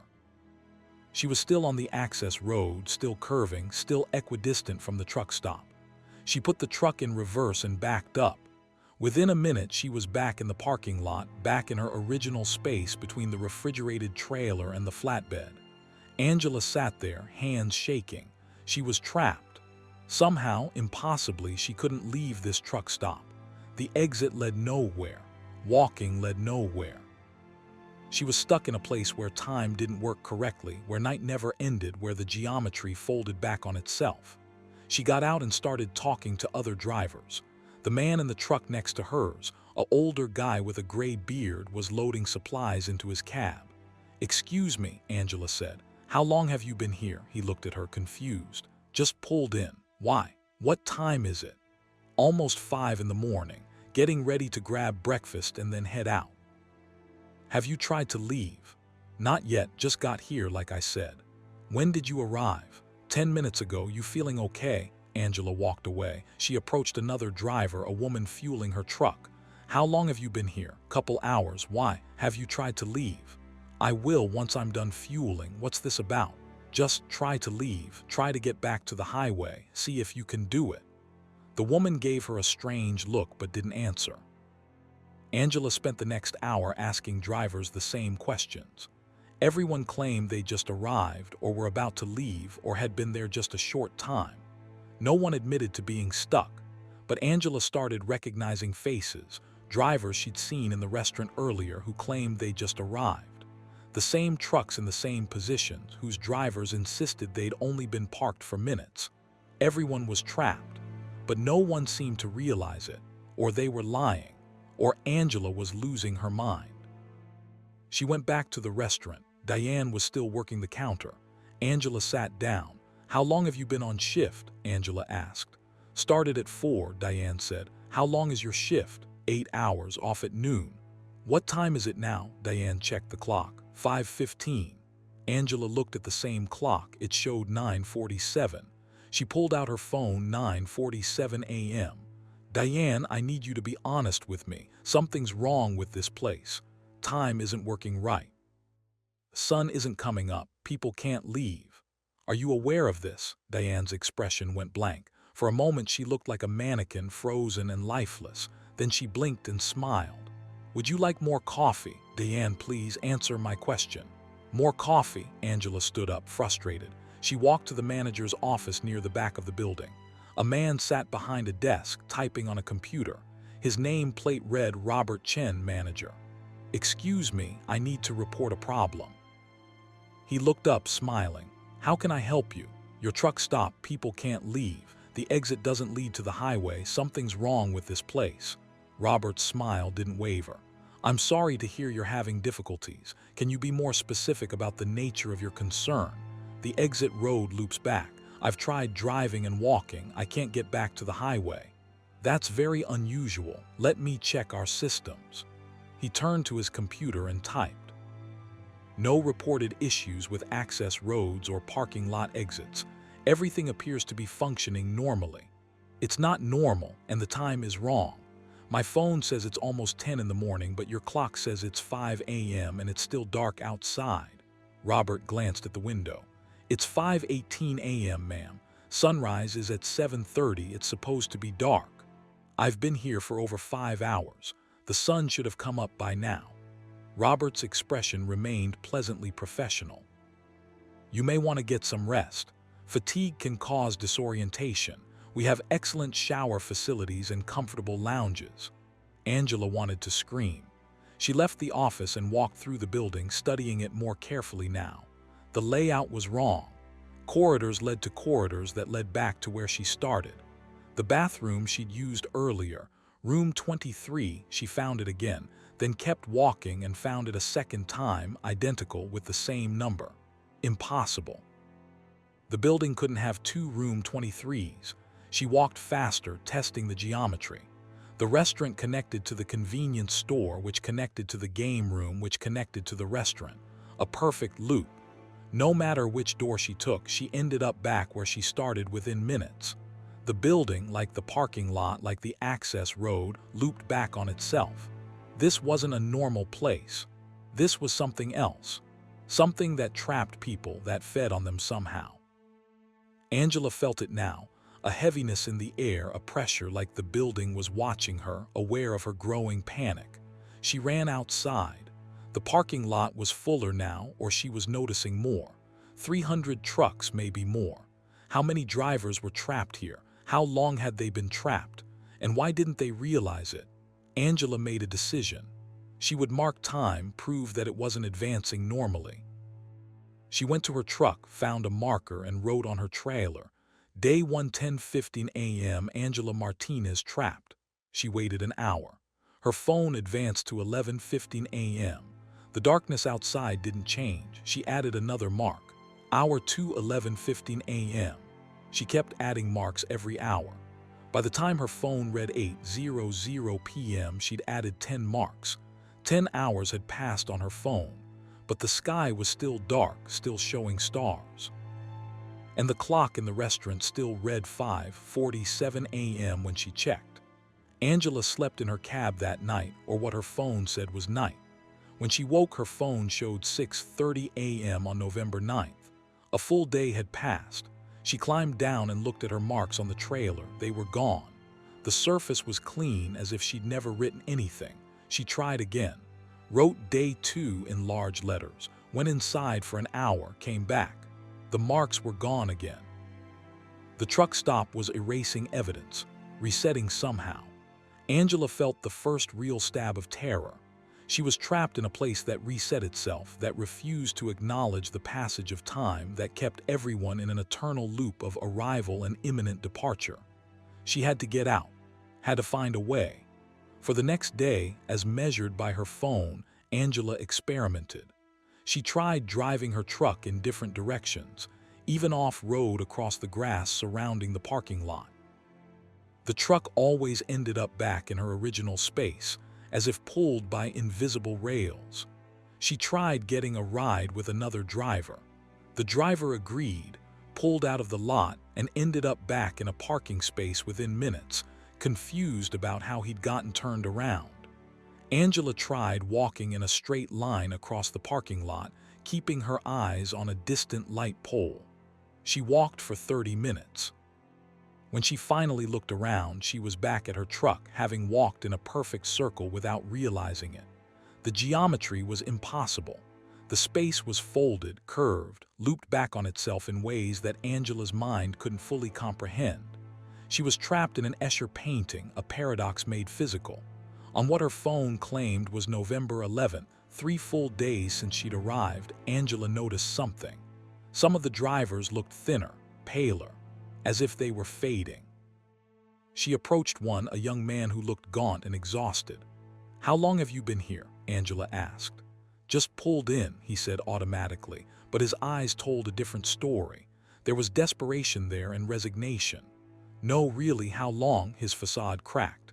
"I don't know, weeks, months, the time doesn't You're trapped too," Angela said. He nodded, tears in his eyes. "I can't leave. I've tried everything. I'm so tired. I just want to go home." "Why did you lie before?" "Why does everyone lie?" "Because if we admit it, if we talk about it, the place gets angry. Bad things happen. It's better to pretend. Better to just exist and not question." "What bad things?" The young man shook his head. "Don't ask, don't question, just accept it. That's the only way to survive." He walked away before Angela could ask more. That night, Angela broke every rule. She spray painted on the building's wall, "This place is a trap. We are all stuck. Time, work." November 11, 2014. She wrote messages on every truck she could reach. She stood in the restaurant and shouted, "We're all trapped. This place isn't real. We need to work together to escape." People stared at her. Diane smiled pleasantly and asked if she wanted coffee. Robert Chen emerged from his office and politely asked her to calm down. No one reacted as if they understood. No one joined her protest. Angela went asleep that night exhausted and defeated. She woke to silence. Complete silence. Her truck's engine was off. She hadn't left it running, but the ambient sounds were gone too. No distant highway traffic. No other trucks idling, no wind, nothing. She looked out her windows. The parking lot was empty. Every truck except hers was gone. The building was dark. The lights were off. Angela climbed down. The pavement was cold beneath her feet. She walked toward the building. The doors were locked. Through the windows, she could see empty rooms, abandoned counters, darkness. She was alone. The truck stop had removed everyone else. Removed all evidence of human presence except for Angela herself. "I'm sorry," she shouted into the darkness. "I won't question anymore. I'll follow the rules. Please bring them back." Slowly, over the course of what felt like hours, the lights flickered back on. Trucks began appearing in the parking lot one by one, materializing like ghosts. The building came alive again. Within an hour, everything was back to normal, or what passed for normal in this place. Angela had learned her lesson. She stopped questioning, stopped trying to escape. She went through the motions, eating in the restaurant, showering, sleeping, pretending she'd just arrived and would be leaving soon. Days passed on her phone. November 12th, November 13th. The darkness outside never changed. The clock in the restaurant remained frozen at 5:47 a.m. Then, on November 14th, something different happened. Angela was eating breakfast when a new driver sat down next to her. He looked confused, disoriented, fresh. He'd actually just arrived. "Weird place," he said. "Can't get a cell signal." Angela had a choice. She could warn him or she could stay silent, protect herself. "Just got here?" she asked carefully. "Yeah, about 20 minutes ago, planning to head out after breakfast." "You," Angela made her decision. "Listen carefully, don't react, don't raise your voice, but you need to leave immediately, right now. Get in your truck and drive out. Don't stop, don't look back, and don't return for any reason." The man stared at her. "What?" "This place traps people. I've been here for days, maybe longer. I can't leave, but you just arrived. You might still have a chance. Go now." He looked at her like she was crazy, but something in her eyes must have convinced him. He stood up, left money on the counter, and walked out quickly. Angela watched through the window. He got in his truck, started the engine, pulled out of his space, headed toward the exit, and disappeared. Not back into the parking lot, not looped around. His truck drove down the access road and vanished, fading from view like he'd driven into fog. He'd escaped. Because Angela had warned him immediately before he'd spent too long here, before the place had hooked into him. Angela understood then. The trap required time to set. If you left quickly enough, you could escape. But stay too long, eat their food, use their facilities, spend hours here, and you became part of the place. Property of the truck stop. Forever. That realization gave Angela hope. If the new driver escaped, then there was still an interface with the real world. Still a moment when escape was possible. She just had to find it. For the next day, Angela watched the parking lot carefully. She identified genuinely new arrivals by their confusion, their fresh appearance. And every time she spotted one, she approached them immediately and warned them, "Leave now. Don't ask questions. This place is dangerous." Some listened, most didn't, but Angela kept trying. Then, on what her phone said was November 15th, Angela felt something change. A subtle shift in the air pressure and the quality of the darkness outside. She looked at the clock in the restaurant. For the first time in days, it had changed. It now read 5:48 a.m. 1 minute. In all the days she'd been trapped, the clock had finally advanced 1 minute. Angela ran outside. Sky was different, not dawn yet, but a subtle lightening on the horizon. The faintest hint of pre-dawn gray. Time was starting to move again. Something had changed. Angela got in her truck. She didn't know if it would work, but she had to try. She started the engine, pulled out of her space, and drove toward the exit. The access road appeared ahead. She followed it, watching her odometer, watching her mirrors. The truck stop was getting smaller behind her, actually getting smaller. The distance was increasing. Half a mile, 1 mile, 2 miles. Angela's heart pounded. The highway appeared ahead, real highway with other vehicles, with movement and light. She merged onto I-81 northbound. The sun was rising ahead of her, painting the Virginia mountains in orange and gold. Her phone suddenly lit up with dozens of notifications, messages, missed calls, voicemails. 3 days of accumulated communications from her company, her family, the outside world. Angela pulled over at the first rest area she found. A normal, ordinary rest area with sunshine and people and time that moved correctly. She sat in her cab and cried for 20 minutes. When she called her dispatcher, they were furious. She missed her delivery. She'd been unresponsive for 3 days. They filed a missing persons report. Where had she been? Angela told them her truck had broken down, that she'd been stranded in a dead zone with no cell service. A lie that felt safer than the truth. She never told anyone what really happened. Who would believe that a truck stop could trap people in frozen time in looped space? That drivers could be imprisoned in an eternal moment, forever arriving but never leaving, feeding something that lived in the geometry of that impossible place. Angela never stopped at that truck stop again. She's not entirely sure she could even find it. When she drives I-81 through Virginia, she watches for it, but the exit has never appeared again. Maybe it moves. Maybe it only appears to certain people at certain times. Maybe it's still there, still trapping drivers, still feeding on their time and their confusion. Or maybe Angela escaped only because she helped others escape first. Maybe that was the key: selflessness, warning others, breaking the cycle of silent acceptance. Maybe that's what weakened the trap enough for her to slip through. She doesn't know. She just knows that she was trapped for 3 days in a truck stop with no exit, a place where time stopped and space folded, and the only escape was through a door that opened briefly, randomly, for those who hadn't yet been fully consumed. And Angela knows that somewhere right now, other drivers are trapped there, eating in that restaurant, showering in those facilities, parking in that endless lot, claiming they just arrived, insisting they're about to leave. Forever stuck at 5:47 a.m. on a night that never ends, in a truck stop that appears on no maps, serving food that's always hot and coffee that's always fresh, maintained by staff who never change shifts, frequented by drivers who never quite manage to get back on the highway. The truck stop with no exit, still out there, still waiting, still hungry for the next driver who needs to rest, who takes the wrong exit, who pulls into a parking lot that's just a little too large, a little too quiet, a little too perfect. Angela Martinez survived it, but she knows that not everyone does. And she knows that warning other drivers is pointless, because the place finds people who won't be missed right away, people whose disappearance will be attributed to accidents or detours or choices to drive a different route. The truck stop feeds on anonymity, on the solitary nature of long-haul driving, on the fact that drivers are expected to be out of contact for hours at a time.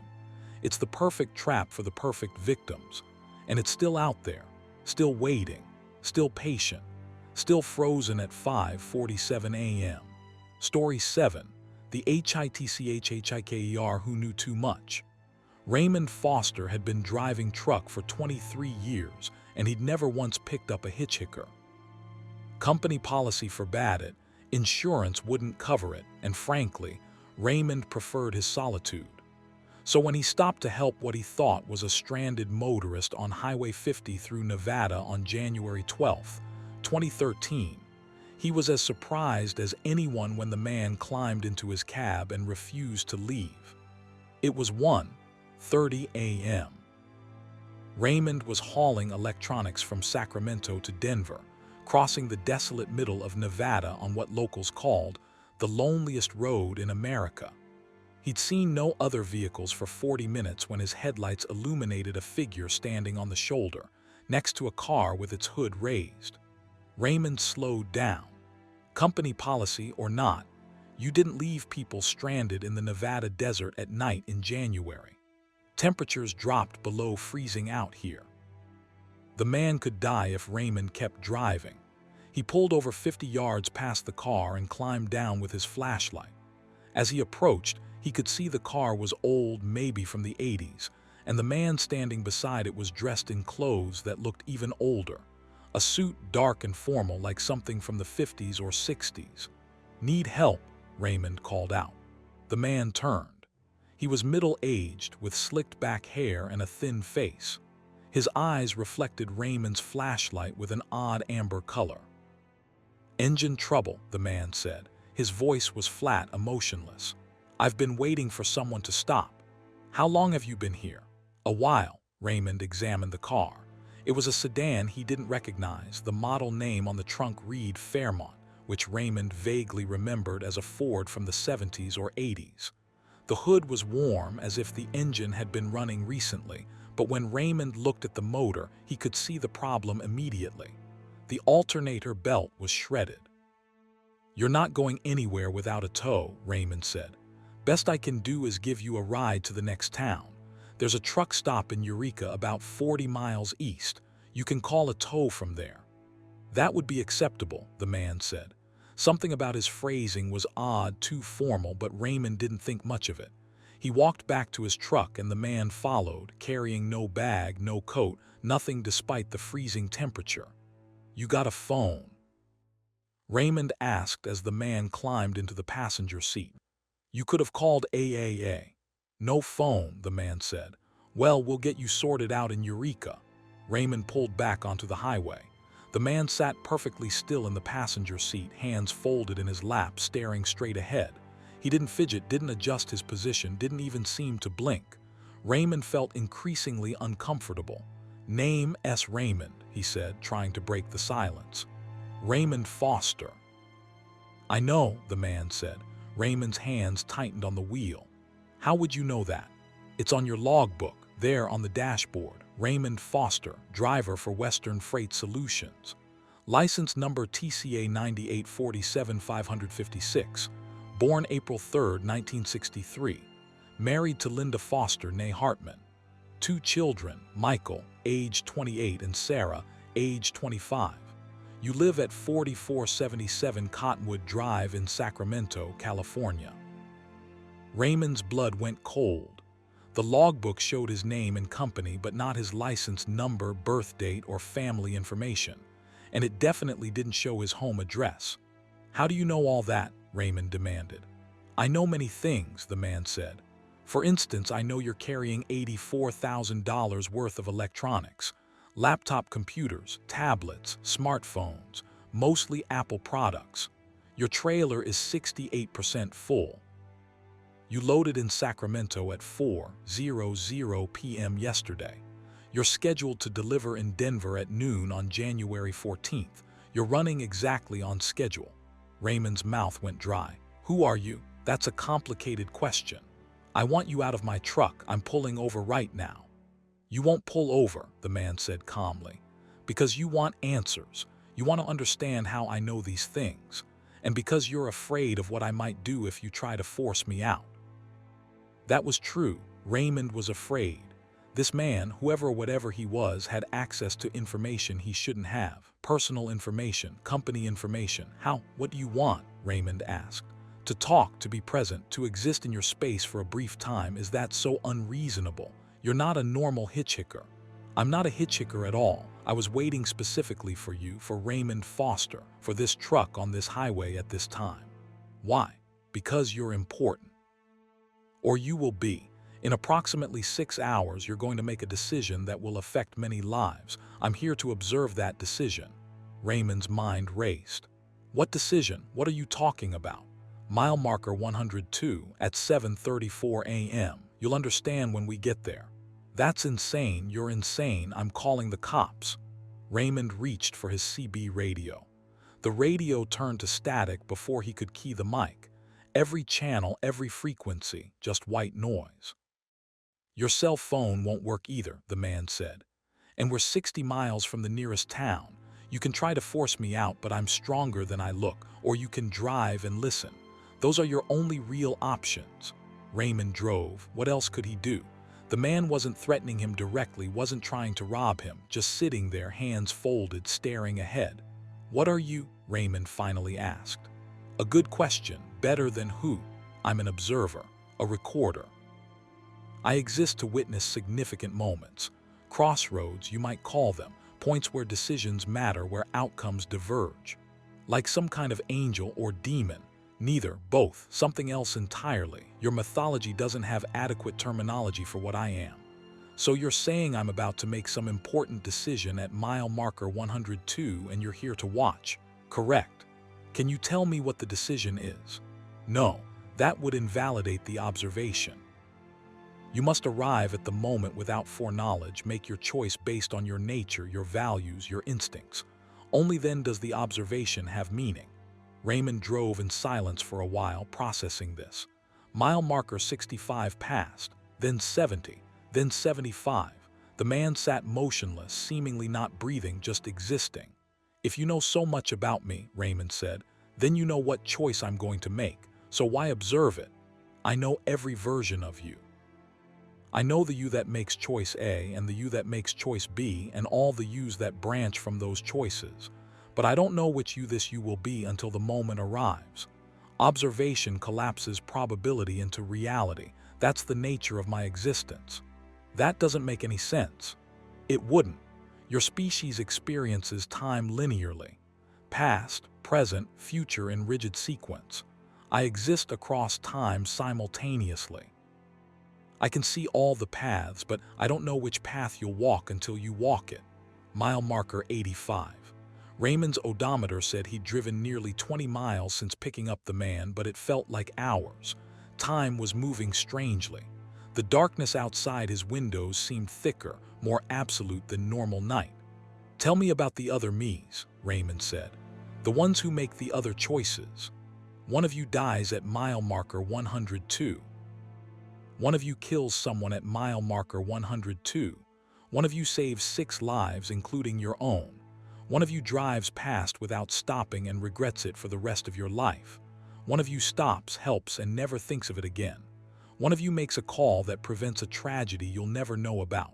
There are more, but those are the most significant branches. Jesus Christ. That's another observer, yes. Different jurisdiction, different methodology. Raymond's head hurt. So you're saying in 6 miles something is going to happen, something where I have to make a choice.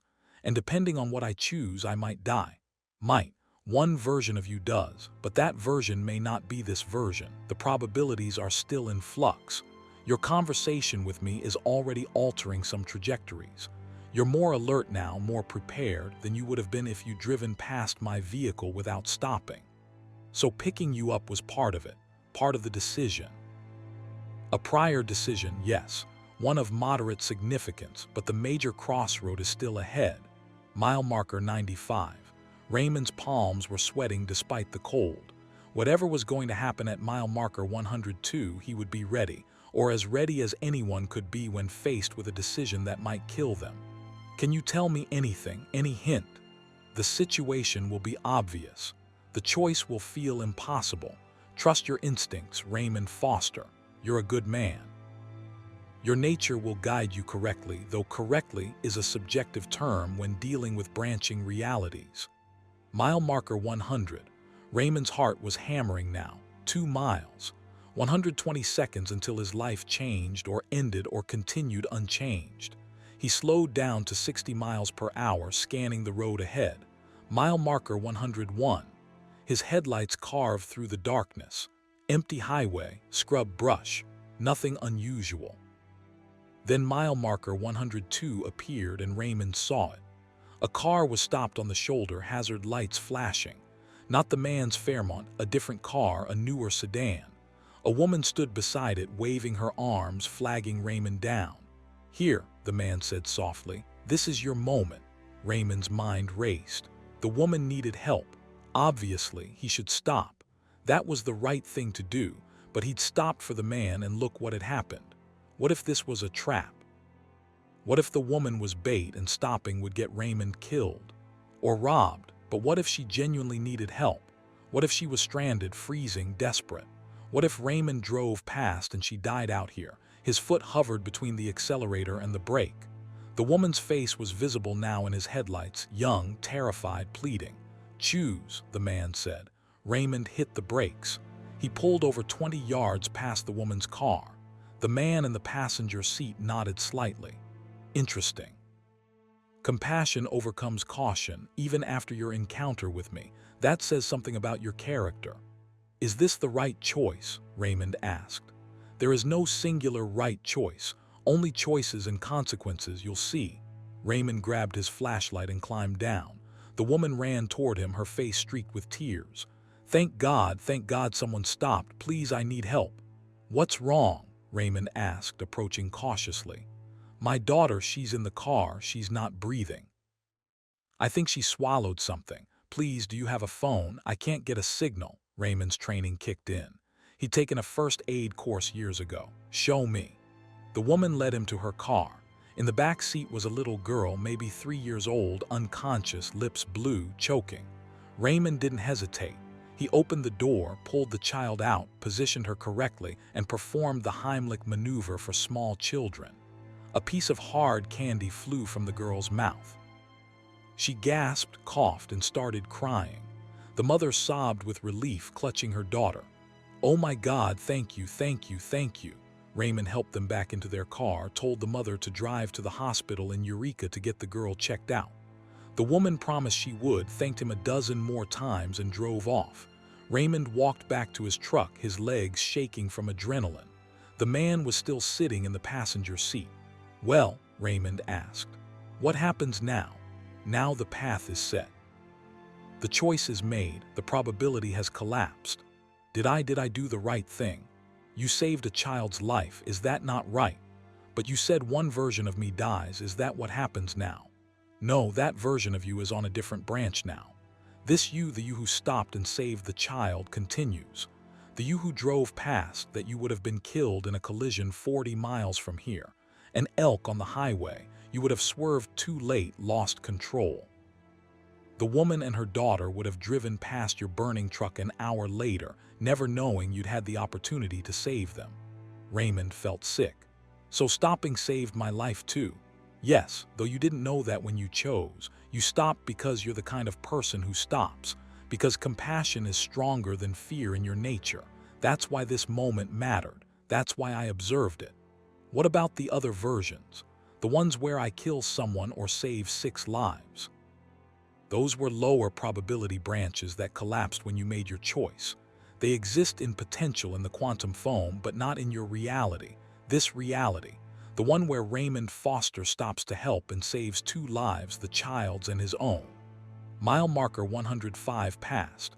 Raymond realized they'd been driving during the whole conversation. He didn't remember accelerating, didn't remember reaching this point. "What happens now?" Raymond asked. "You said you're here to observe. You observed." "So what?" He looked at the passenger seat. It was empty. The man was gone, just vanished as if he'd never been there. Raymond pulled over, heart racing. He searched his cab, no trace of the man, no indication anyone had been sitting there. But Raymond remembered every word of their conversation, remembered the man's amber eyes, his formal clothes, his impossible knowledge. He got out and walked to the passenger side door. The handle was cold. He opened it and looked at the seat. No impression, no warmth, nothing to suggest someone had been sitting there for the last hour. Raymond walked back to mile marker 102. It took him 15 minutes. The woman's car was gone. He'd watched her drive away. But there was no sign of the man's Fairmont, no disabled vehicle on the shoulder, no broken alternator belt on the pavement. Nothing. It was as if the man and his car had never existed at all. Raymond returned to his truck and continued driving. He reached Eureka at 3:30 a.m. and pulled into the truck stop there. He asked the attendant if anyone had called for a tow truck from mile marker 30, where the man's car had supposedly been stranded. "No tows called from that area tonight," the attendant said. "Pretty quiet on 50. You're the first truck we've seen in hours." Raymond checked into a sleeping room and lay awake, processing. Had the man been real, or had Raymond fallen asleep at the wheel and dreamed the entire encounter?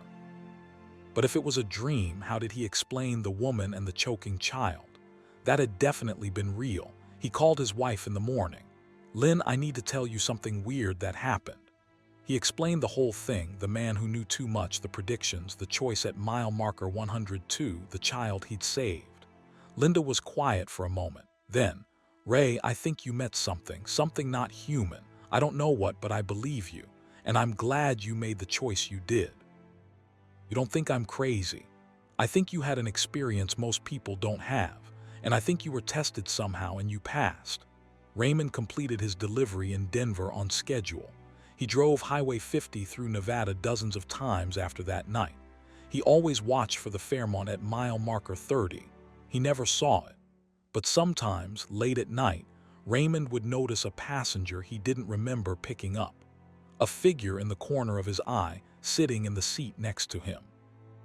When he looked directly, no one was there. But he could feel a presence, observing, recording, witnessing the endless small decisions that truck drivers make. Turn left or right. Stop or continue. Help or pass by. Speak or stay silent. Every choice a crossroad. Every moment a branch point where reality splits into countless versions, where infinite possible futures collapse into one actual present based on what we choose to do. Raymond Foster learned that night that we're always being observed, that our choices matter more than we realize, that compassion can save lives, including our own, and that somewhere in the spaces between probability and reality, there are things that watch us make our decisions, things that exist to witness the moments when we become who we truly are. He drives more carefully now, stops more often to help stranded motorists, treats every choice as significant because he knows now that every choice is significant. Every decision creates a different version of reality, a different path through time. And sometimes in his rearview mirror, Raymond sees amber eyes watching him. Watching, observing, recording the endless crossroads of a trucker's life. Not interfering, not guiding, just witnessing the moments when Raymond Foster makes his choices and becomes, again and again, the person he's decided to be. The man with the amber eyes is still out there, still waiting by the side of lonely highways, still appearing in the passenger seats of trucks driven by people approaching their own crossroads, their own moments of significance. Maybe you'll meet him someday. Maybe you already have. And maybe when the moment comes when you're faced with an impossible choice on a dark highway in the middle of nowhere, you'll remember Raymond Foster's story. And you'll make the choice that saves not just others but yourself. Because that's what the observer wants to see. That's what he's recording. The moments when humans, faced with fear and uncertainty, choose compassion anyway, choose to help anyway, choose to be good anyway. Those are the choices worth observing. Those are the moments worth witnessing. And those are the decisions that define which version of ourselves we become. Story 8. The Way Station That WEIGHED Souls. Catherine Walsh had been a truck driver for 11 years, hauling freight across the southwestern United States. She passed through thousands of way stations, those mandatory checkpoints where trucks were weighed to ensure they weren't exceeding legal limits. They were routine, boring, and usually quick. On September 3, 2019, Catherine pulled into a weigh station on Interstate 10 in Arizona that didn't weigh her truck. It weighed something else entirely. It was 11:45 p.m. Catherine was hauling furniture from Phoenix to El Paso, running through the night to avoid the brutal daytime heat. The weigh station sign appeared in her headlights. All commercial vehicles must enter when lights flashing. The lights were flashing. Catherine sighed and took the exit. Weigh stations at this hour were usually quick. Most were automated, with sensors embedded in the pavement that weighed the truck as it rolled across. She'd be through in 2 minutes. The weigh station was older than most Catherine had seen. The building was a squat concrete structure from the 60s or 70s, with narrow windows and a flat roof. The scales themselves were the old-fashioned type, a large platform where you had to stop completely while the weight was calculated. No modern sensors, no drive-through convenience. A sign directed trucks to pull onto the scale and stop. Catherine followed the instructions, positioning her truck on the platform. She waited. Usually, a light would flash green or red, indicating whether she could proceed or needed to go inside for inspection. But no lights activated. The scale platform remained dark. After 2 minutes, Catherine was about to pull off when she noticed a man emerging from the building. He wore a uniform dark pants, a light-colored shirt, and carried a clipboard. He approached Catherine's driver's side window. "Evening," he said. "License and registration, please." Catherine handed them over. The man studied them carefully, then looked up at Catherine with an expression she couldn't quite read. Catherine Ann Walsh, born June 7, 1982. Clean driving record. No violations in 11 years of commercial operation. "That's right," Catherine said. "Is there a problem?" "That depends," the man said. "Step out of the vehicle, please. We need to conduct an inspection." "An inspection? I was just inspected 3 days ago in California. Everything passed." "This is a different kind of inspection. Please step out." Something in his tone made Catherine nervous, but refusing to comply with a way station official could result in fines and penalties. She climbed down from her cab. The man led her toward the building. As they walked, Catherine noticed the parking lot was empty. No other trucks, no other vehicles at all, just her truck sitting alone on the scale platform. Inside, the building was outdated but clean. Fluorescent lights hummed overhead. The man directed Catherine to a room with a single chair and a desk. "Sit," he said. Catherine sat. The man placed her license and registration on the desk, then pulled out a different form, not the standard inspection checklist Catherine had seen hundreds of times, but something else. Handwritten in language Catherine didn't recognize. Symbols and characters that looked ancient. "What is this?" Catherine asked. "Standard procedure," the man said.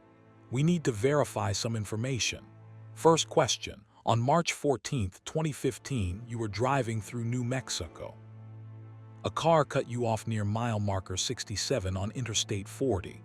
You had to brake hard to avoid a collision. Do you remember this?" Catherine frowned. I've had lots of cars cut me off over the years." After you braked, you had two thoughts. The first thought was anger at the driver. The second thought was relief that you avoided an accident. Which thought was stronger? "I don't remember. That was 4 years ago."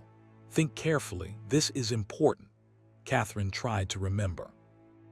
March 2015. Interstate 40 in New Mexico. The memory was vague, but as she concentrated, details emerged. A blue car.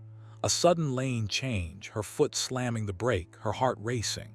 And yes, two emotions, anger and relief, which had been stronger. "Relief," she said finally. "I was more relieved than angry." The man made a mark on his form. "Good." Second question. On July 22, 2017, you stopped at a truck stop in Oklahoma. A woman in the bathroom was crying. You asked if she was okay. She said yes. You had the option to press further or leave her alone. You left her alone. Do you regret that choice? Catherine's eyes widened. She did remember that. A younger woman, maybe mid-20s, crying in a bathroom stall. Catherine had asked if she needed help. The woman had said she was fine, just having a bad day. Catherine had left, respecting her privacy. How do you know about that? Catherine demanded. Do you regret the choice? I don't know. Sometimes I wonder if she needed more help than she was willing to ask for. But you left her alone. You respected her stated wishes rather than imposing help she didn't request. Was that the right choice? I thought so at the time. The man made another mark. Third question. On December 8, 2018, you were behind schedule on a delivery. You could have exceeded the speed limit by 10 miles per hour and made up time with minimal risk of being caught. You chose not to speed. Why? Because it's against the law. Many laws are broken every day. Why not this one? Because I take pride in doing things right, following the rules. Even when no one is watching, even when breaking the rule would benefit you. Yes, another mark. The man leaned back and studied his form. Catherine's unease was growing. These weren't questions about her truck's weight or mechanical condition. These were questions about her choices, her character, her morality. What is this really about? Catherine asked. This isn't a normal way station inspection. The man looked at her with eyes that seemed older than his face. You're correct. This isn't a vehicle inspection. It's a different kind of assessment. Assessment of what? Of you, your choices, your soul, if you prefer that terminology. This way station measures something other than physical weight. Catherine stood up. This is insane. I'm leaving. Sit down, Catherine. You can't leave until the assessment is complete. The door won't open for you. The scale won't release your truck. You're here until we're finished. Catherine tried the door. It wouldn't budge. She pulled harder. Nothing. The handle turned, but the door itself might as well have been welded shut. What are you? Catherine asked, her voice shaking. An evaluator, a weigher of souls. This station has stood here for 60 years, conducting assessments on drivers who pass through. You were flagged for evaluation. That's why the lights were flashing tonight, despite there being no legitimate operational reason for this station to be open. Flagged for what? I haven't done anything wrong. Precisely. You've done many things right, that's why you're here. We don't evaluate the guilty, their weight is already known. We evaluate the borderline, the decent, the ones whose choices could tip either way. Catherine sat back down, her legs weak. And then what? What happens based on this evaluation? That depends on the results. Some drivers leave here with their burdens lightened. Some leave with additional weight they didn't know they were carrying. Some never leave at all. That's murder. No, it's justice, cosmic accounting, the universe maintaining balance. Every choice you make adds weight or removes weight from your soul. Most people never feel it, never see the ledger. But here in this station, we make the accounting visible, tangible, real. The man looked at his form again. Fourth question, 2 months ago, you saw another driver being harassed by a customer at a truck stop. The customer was yelling, being aggressive. You had the choice to intervene or stay out of it. You stayed out of it. Why? Catherine remembered that too. A male driver, a female customer who was furious about something. Catherine had watched from a distance, not wanting to get involved in someone else's confrontation. I didn't want to escalate the situation, Catherine said. I thought intervening might make it worse. Or were you afraid of confrontation, afraid of becoming a target yourself? Catherine hesitated. That was partly true. She had been afraid. Maybe both. Fear is not a sin, Catherine, but it's a weight. Fear prevented you from helping someone who might have needed it. That adds weight to your soul. He made a mark, this one longer, harder, pressing the pen deep into the paper. But I did help someone last month, Catherine protested. A guy with a flat tire. I stopped and helped him change it. I know, that's question 5. On August 12th, you stopped to help a stranded motorist. The assistance took 40 minutes. You were already behind schedule, yet you helped anyway. Why? Because he needed help. But it cost you. You were late for your delivery. Your company docked your pay. It was still the right thing to do. The man smiled slightly. Yes, it was. That removes weight. Significant weight. His pen moved across the form, scratching out something, adding something else. The questions continued for what felt like hours. Every significant choice Catherine had made over the last 5 years, scrutinized and evaluated. Some were obvious moments when she'd been kind or cruel, helpful or selfish. Others were subtle thoughts she'd had, impulses she'd resisted or indulged, seconds of hesitation that had changed outcomes. Finally, the man set down his pen. The assessment is complete. And Catherine asked, her voice hoarse. Your weight is acceptable, not exemplary, but acceptable. You've made more good choices than bad. Your fear adds weight, as does your occasional selfishness. But your kindness and your commitment to integrity remove more weight than your failures add. The balance is positive. What does that mean? It means you can leave. Your truck will start. The scale will release you. You'll drive to El Paso, make your delivery, and continue your life. But know this, you're being watched. Every driver is being watched. Every choice adds to the ledger. And someday, perhaps many years from now, you'll be called back for a final accounting. What happens then depends on the choices you make between now and that moment. The man stood and opened the door. It swung easily now, no resistance. You're free to go. Catherine walked to her truck on shaking legs. She climbed into the cab, started the engine, and drove off the scale platform. As she pulled back onto Interstate 10, she looked in her mirror. The way station was dark. No lights, no building visible at all, just empty desert where the station had been. Catherine drove to El Paso in a daze. She made her delivery on time despite the hours she'd lost at the way station. Somehow, her trip computer showed no time had elapsed. It was still 11:45 p.m. according to every clock, despite the sun rising ahead of her. She filed her logs that day and said nothing about the way station. What could she say? That she'd been evaluated by some cosmic judge who weighed souls instead of trucks. That every choice mattered, every decision was recorded, every moment of kindness or selfishness added to an eternal ledger. No one would believe it. Catherine barely believed it herself. But she changed after that night.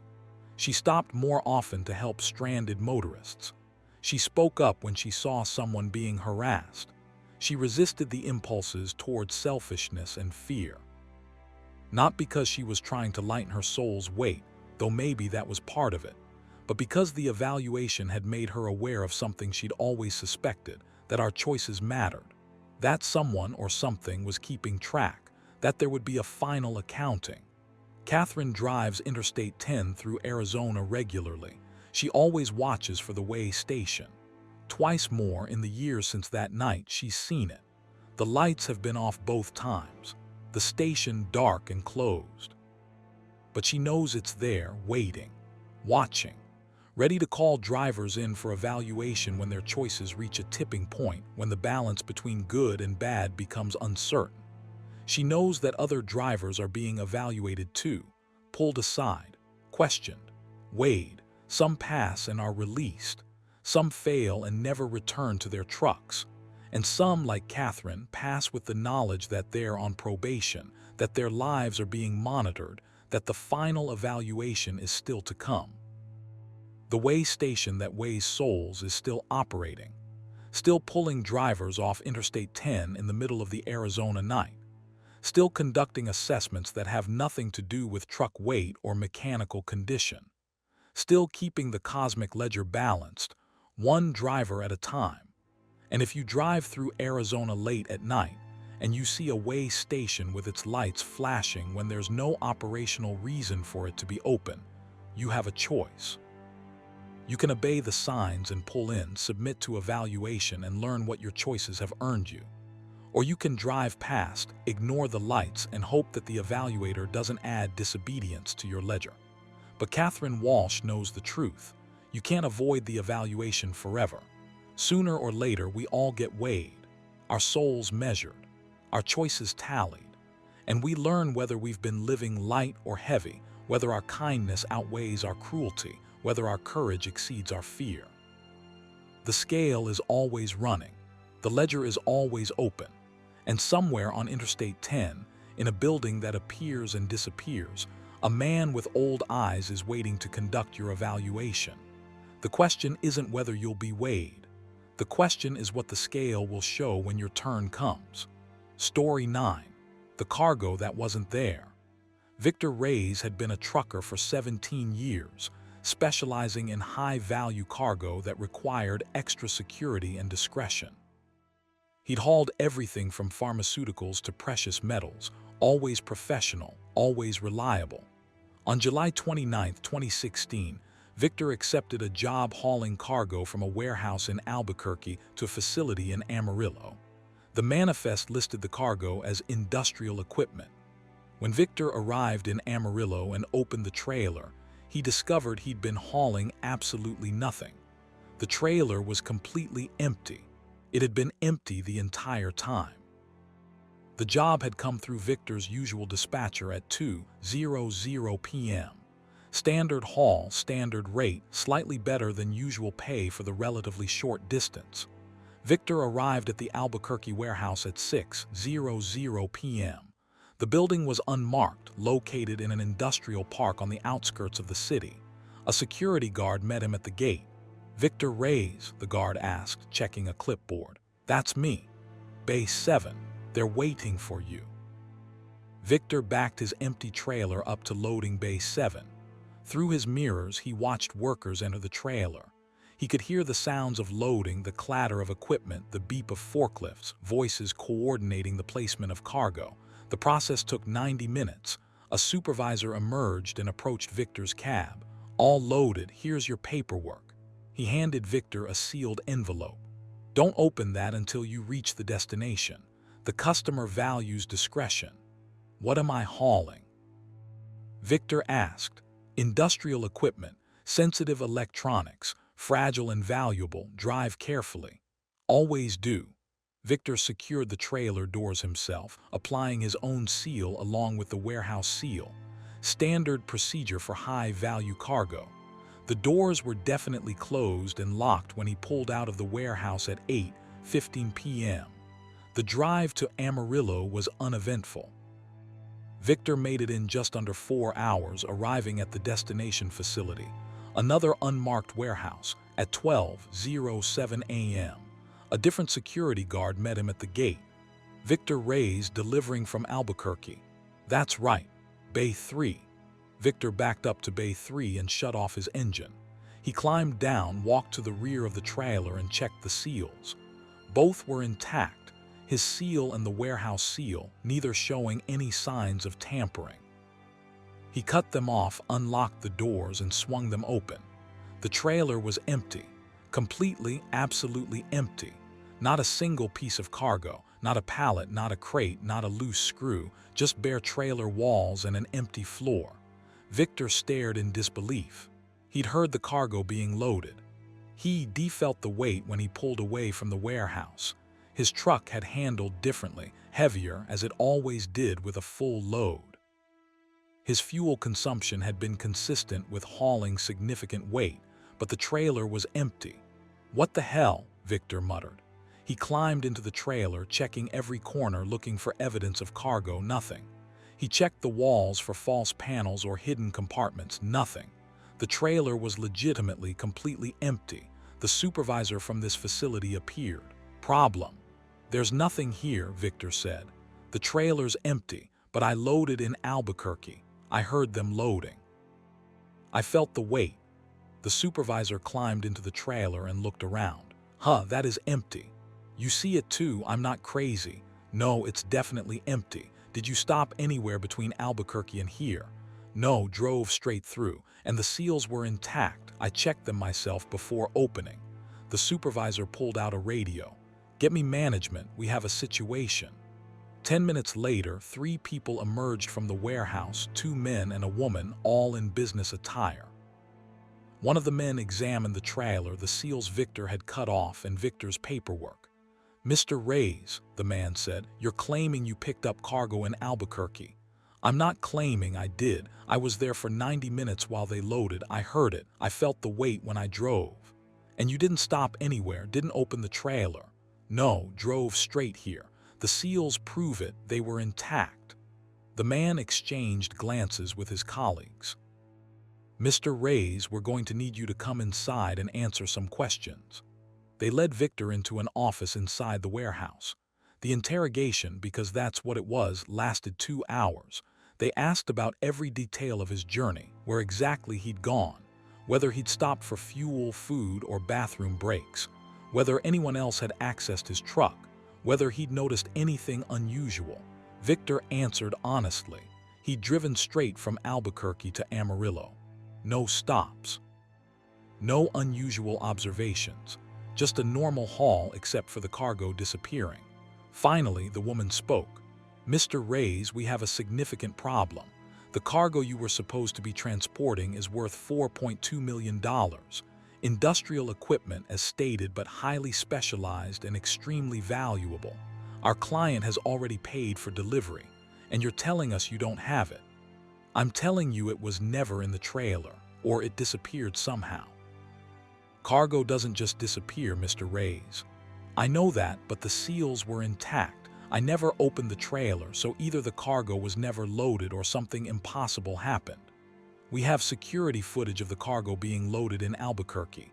14 crates, total weight approximately 7,000 pounds. We watched it go into your trailer." "Then where is it?" No one had an answer. They made Victor submit to a drug test. Clean. They searched his truck thoroughly. No evidence of cargo, no indication that anything had been in the trailer. They checked his route using GPS records. He'd driven exactly where he said he'd driven, with no detours or unexplained stops. The company that owned the cargo was called. Lawyers got involved. Police were notified. An investigation was opened. Victor was suspended pending the outcome. For 3 days, Victor sat in a cheap motel in Amarillo, not allowed to leave while the investigation continued. Investigators examined his trailer with forensic equipment. They found no trace of the cargo, no scratches, no residue, no indication that anything weighing 7,000 pounds had ever been inside. On the 4th day, Victor's lawyer called. "You're being released, no charges." "What happened?" Victor asked. "They found the cargo." "Where?" "In a warehouse in Albuquerque, the same warehouse where you picked it up. It never left." "That's impossible. I was there. I heard them loading it." "I know. But the cargo is there, all 14 crates still sealed. They verified the serial numbers. It's the same cargo. It never moved. Then what did I haul? Nothing, apparently. The surveillance footage from Albuquerque is being reviewed.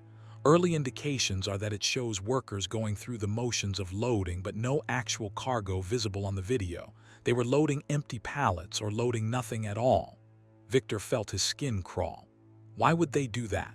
No one knows. The workers don't remember, or they claim they don't. The whole thing is being written off as a I don't know what, a mass hallucination, a coordinated prank. The company's insurance is covering it as a logistics error. You're clear of any liability. Victor returned to his truck. He inspected the trailer again personally. Still empty, still no evidence that anything had ever been inside, but he remembered the weight, the way the truck had handled, the extra fuel he'd burned. He'd hauled something. He was certain of it, but what? Victor completed the paperwork, cleared his suspension, and went back to work. But the experience haunted him. What had he transported across New Mexico that night? What cargo was important enough to fake, valuable enough to deceive him about, yet ultimately left no physical trace? 3 weeks later, Victor got a call from an unknown number. The voice on the other end was electronically disguised, neither clearly male nor female. "Mr. Reyes, we need to talk about what you hauled on July 29th. "Who is this?" "Someone with answers. You hauled information, Mr. Reyes, data.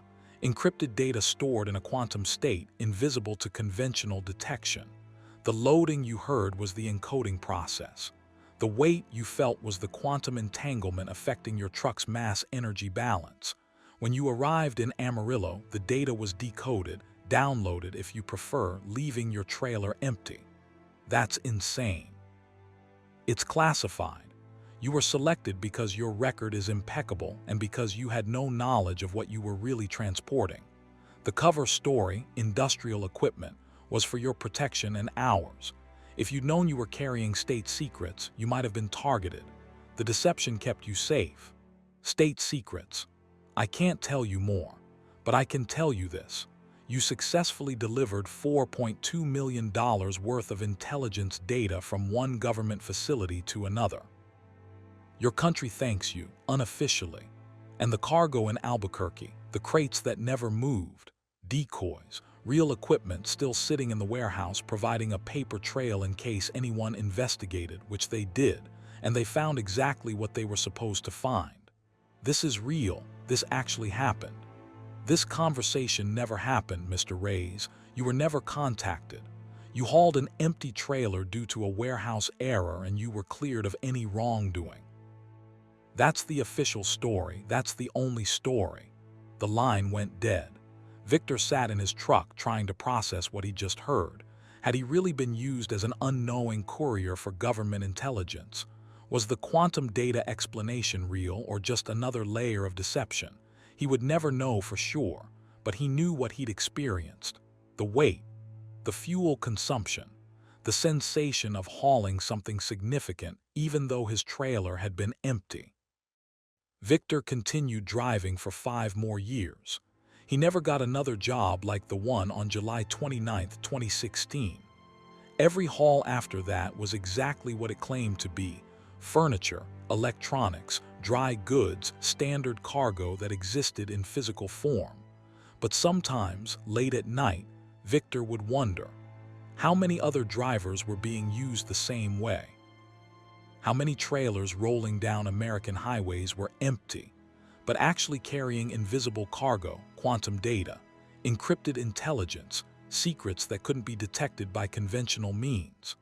How many truckers were unwitting couriers for things they couldn't see, hauling nothing that somehow weighed everything, transporting cargo that left no trace except for the fuel burned and the miles covered? Victor Reyes retired in 2021. He never spoke publicly about the cargo that wasn't there. But he kept the documentation from that haul, the manifest, the broken seals, the paperwork claiming he'd transported $4.2 million worth of industrial equipment that investigation proved had never left the Albuquerque warehouse. He kept it as a reminder that not everything that matters can be seen. That weight isn't always physical. That sometimes the most important deliveries are the ones that leave no evidence of ever having existed. Somewhere right now, a trucker is hauling an empty trailer. The seals are intact. The weight is real. The destination is classified. And when they arrive and open those doors, they'll find nothing. Absolutely nothing. But they'll have delivered exactly what was intended. Invisible cargo, impossible cargo, the cargo that wasn't there. And they'll never know what they carried or why it mattered, or what secrets they transported across state lines in a trailer that every test and measurement insisted was completely, absolutely empty. Story 10. The highway that led home. Ernesto Domings had been driving long haul for 9 years, and in all that time he'd never been homesick. His job was his life, his truck was his home, and the highway was where he belonged. But on December 23, 2011, somewhere on Interstate 15 in Utah, Ernesto saw an exit sign for his childhood hometown, a place that had been flooded and abandoned 30 years earlier, a place that no longer existed on any map. And despite knowing it was impossible, Ernesto took that exit. It was 8:45 p.m. Ernesto was hauling retail goods from Los Angeles to Salt Lake City, trying to complete the delivery before Christmas. The weather was clear, the roads were good, and he was making excellent time.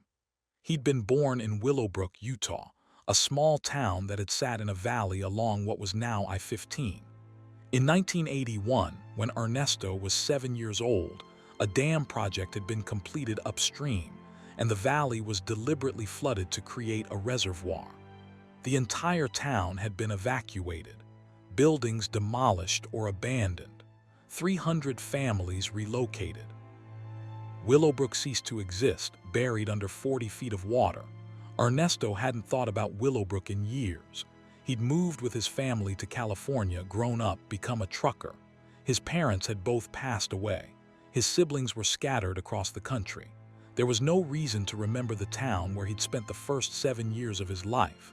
But when the highway sign appeared in his headlights, Ernesto's heart seized in his chest. Willowbrook next exit 1 mile. That was impossible. Willowbrook didn't exist. The exit had been removed when the town was flooded. There was nothing there except the reservoir, but the sign was real. Green reflective surface, white letters exactly like every other highway sign. And 1 mile later the exit appeared, a ramp curving off to the right, leading down into darkness. Ernesto's hands moved before his brain could stop them. He took the exit. The ramp descended more steeply than seemed right, curving down and down into a valley that shouldn't exist. Ernesto's headlights illuminated scrub, brush, and rock faces. No water, no reservoir, just dry land exactly as it had been before the flooding. At the bottom of the ramp, the road continued into what Ernesto recognized immediately as Willowbrook. The main street stretched ahead, lined with buildings. Small shops, a diner, a gas station. All the structures from Ernesto's childhood, still standing, still intact. Lights were on in the windows. Cars from the late 70s and early 80s were parked along the street. It was 1981 again. Or this place was still 1981. Or something impossible was happening that Ernesto's mind couldn't fully process. He drove slowly down Main Street, his massive truck incongruous among the smaller vehicles from decades past. Everything looked exactly as he remembered it. The drugstore where his mother bought him candy. The hardware store where his father worked on weekends. The elementary school where Ernesto had attended 2nd grade. People were walking on the sidewalks, dressed in styles from the early 80s. Moving naturally, going about their business, not seeming to notice that a modern 18-wheeler was rolling through their town. Ernesto pulled over in front of the diner, Maisie's Place, and parked. His hands were shaking. This couldn't be real, but it looked real, felt real, had the weight and texture of reality. He climbed down from his cab. The air smelled right, pine trees and wood smoke, the distinctive scent of the Utah mountains. The temperature was cold, consistent with late December. Everything matched. Ernesto walked to the diner and pushed through the door. A bell chimed. Inside, booths were filled with people eating. A waitress looked up and smiled. "Sit anywhere, hun. Menus on the table." Ernesto sat in a booth near the window where he could see his truck. The waitress brought a menu, prices from 1981. Coffee for 50 cents. Burgers for $2. "You're new in town," the waitress said. Not a question, a statement. "No, I grew up here a long time ago." "That's so? Well, welcome home. Know what you want?" Ernesto ordered coffee. When the waitress walked away, he studied the other customers. They looked familiar in a vague way, faces he might have seen as a child, aged the appropriate amount for 1981 but not for 2011. If these people were real, they should be 30 years older. But they were. Coffee arrived. Ernesto sipped it. It tasted real. The warmth in his hands felt real, but nothing about this situation made sense. Through the window, Ernesto saw a man crossing the street, his father. Domingo Domings, wearing his work jacket, walking toward the hardware store, looking exactly as he had in 1981 before the illness that would kill him in 1993. Ernesto stood up so fast he knocked his coffee cup over. He ran outside. "Papa, Papa, wait." His father turned. Looked at Ernesto without recognition. "You talking to me?" "Papa, it's me, Ernesto, your son." Domingo's expression was polite but confused. "Sorry, friend, I think you got me mixed up with someone else. I only got 3 kids, 2 girls and a boy, and he's 7 years old. You're a bit old to be my son." "No, I am your son from the future, from 2011. Papa, it's really me." Domingo backed away. "You need help, buddy. Maybe go sleep it off." He walked away quickly. Ernesto stood on the sidewalk, tears streaming down his face. His father, alive, right there, but 30 years in the past without any memory of the future they'd shared. Ernesto walked through the town in a daze. He saw his childhood home, a small ranch house on Maple Street. Through the window, he could see his mother in the kitchen, his 2 sisters watching television, and himself, 7-year-old Ernesto, sitting at the table doing homework. He was watching his own past, watching his family as they had been before the flood, before the move, before everything changed. Ernesto sat on the curb across from his house and cried, for his parents both gone, for his childhood lost, for the town that had been erased, for the life he'd lived and could never return to. After an hour, Ernesto walked back to his truck. As he approached, he noticed something. Other vehicles had appeared, parked near his.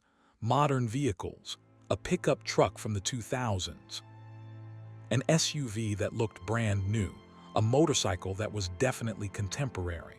He wasn't the only one who'd found this place. A woman was sitting on the hood of the SUV, staring at the town. She looked about Ernesto's age, late 30s. She saw him and called out, "You from here too?" "Yeah," Ernesto said. "Long time ago. Me too, lived here until the flood. I saw the exit sign, couldn't believe it, had to see if it was real." "Is it real?" "I don't know what it is. But my parents are here, young, alive. They died years ago in my timeline, but here they're still alive, still living in 1981. Same with my father, he didn't recognize me. None of them do. We're from the future, we're older than we should be. To them, we're strangers." They sat in silence for a while. Then the woman said, "I think this is a gift or a trap, I haven't decided which. A chance to see the past, see our families again. But we can't stay, we don't belong here." "How do you know we can't stay?"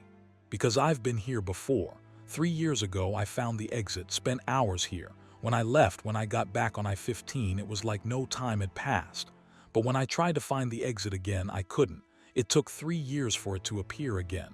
This place doesn't want us to stay. It just wants us to visit, to remember." "Why?"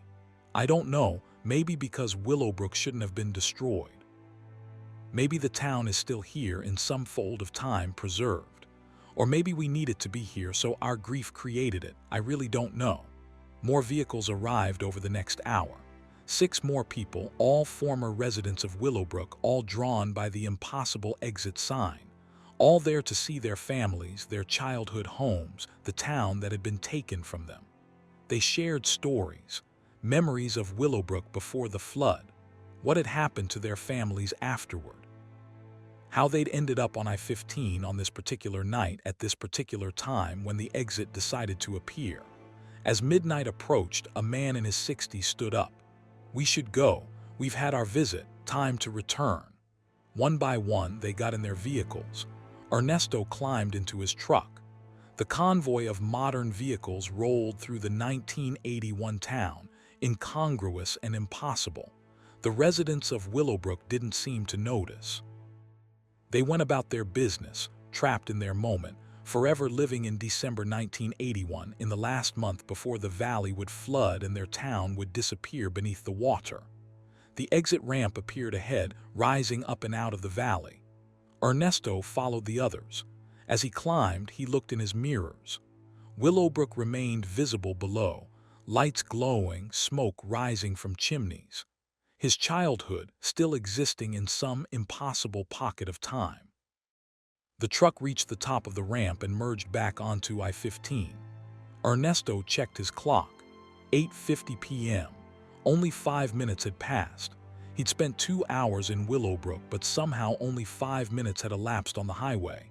He looked for the other vehicles. They dispersed, spread out across the highway, heading in different directions. Back to their real lives, their real present, carrying memories of an impossible visit to a town that shouldn't exist. Ernesto completed his delivery in Salt Lake City at 2:30 a.m. on Christmas Eve.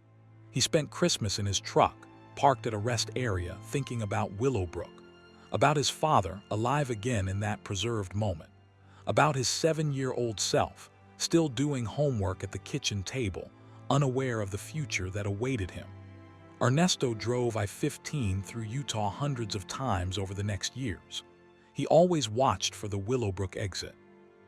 It appeared twice more, once in 2014, once in 2017. Each time Ernesto took it. Each time he visited the town, walked through his past, saw his family as they'd been. He never tried to warn them about the flood, never tried to change anything. He'd learned from that first visit that they couldn't recognize him, couldn't hear what he was really saying.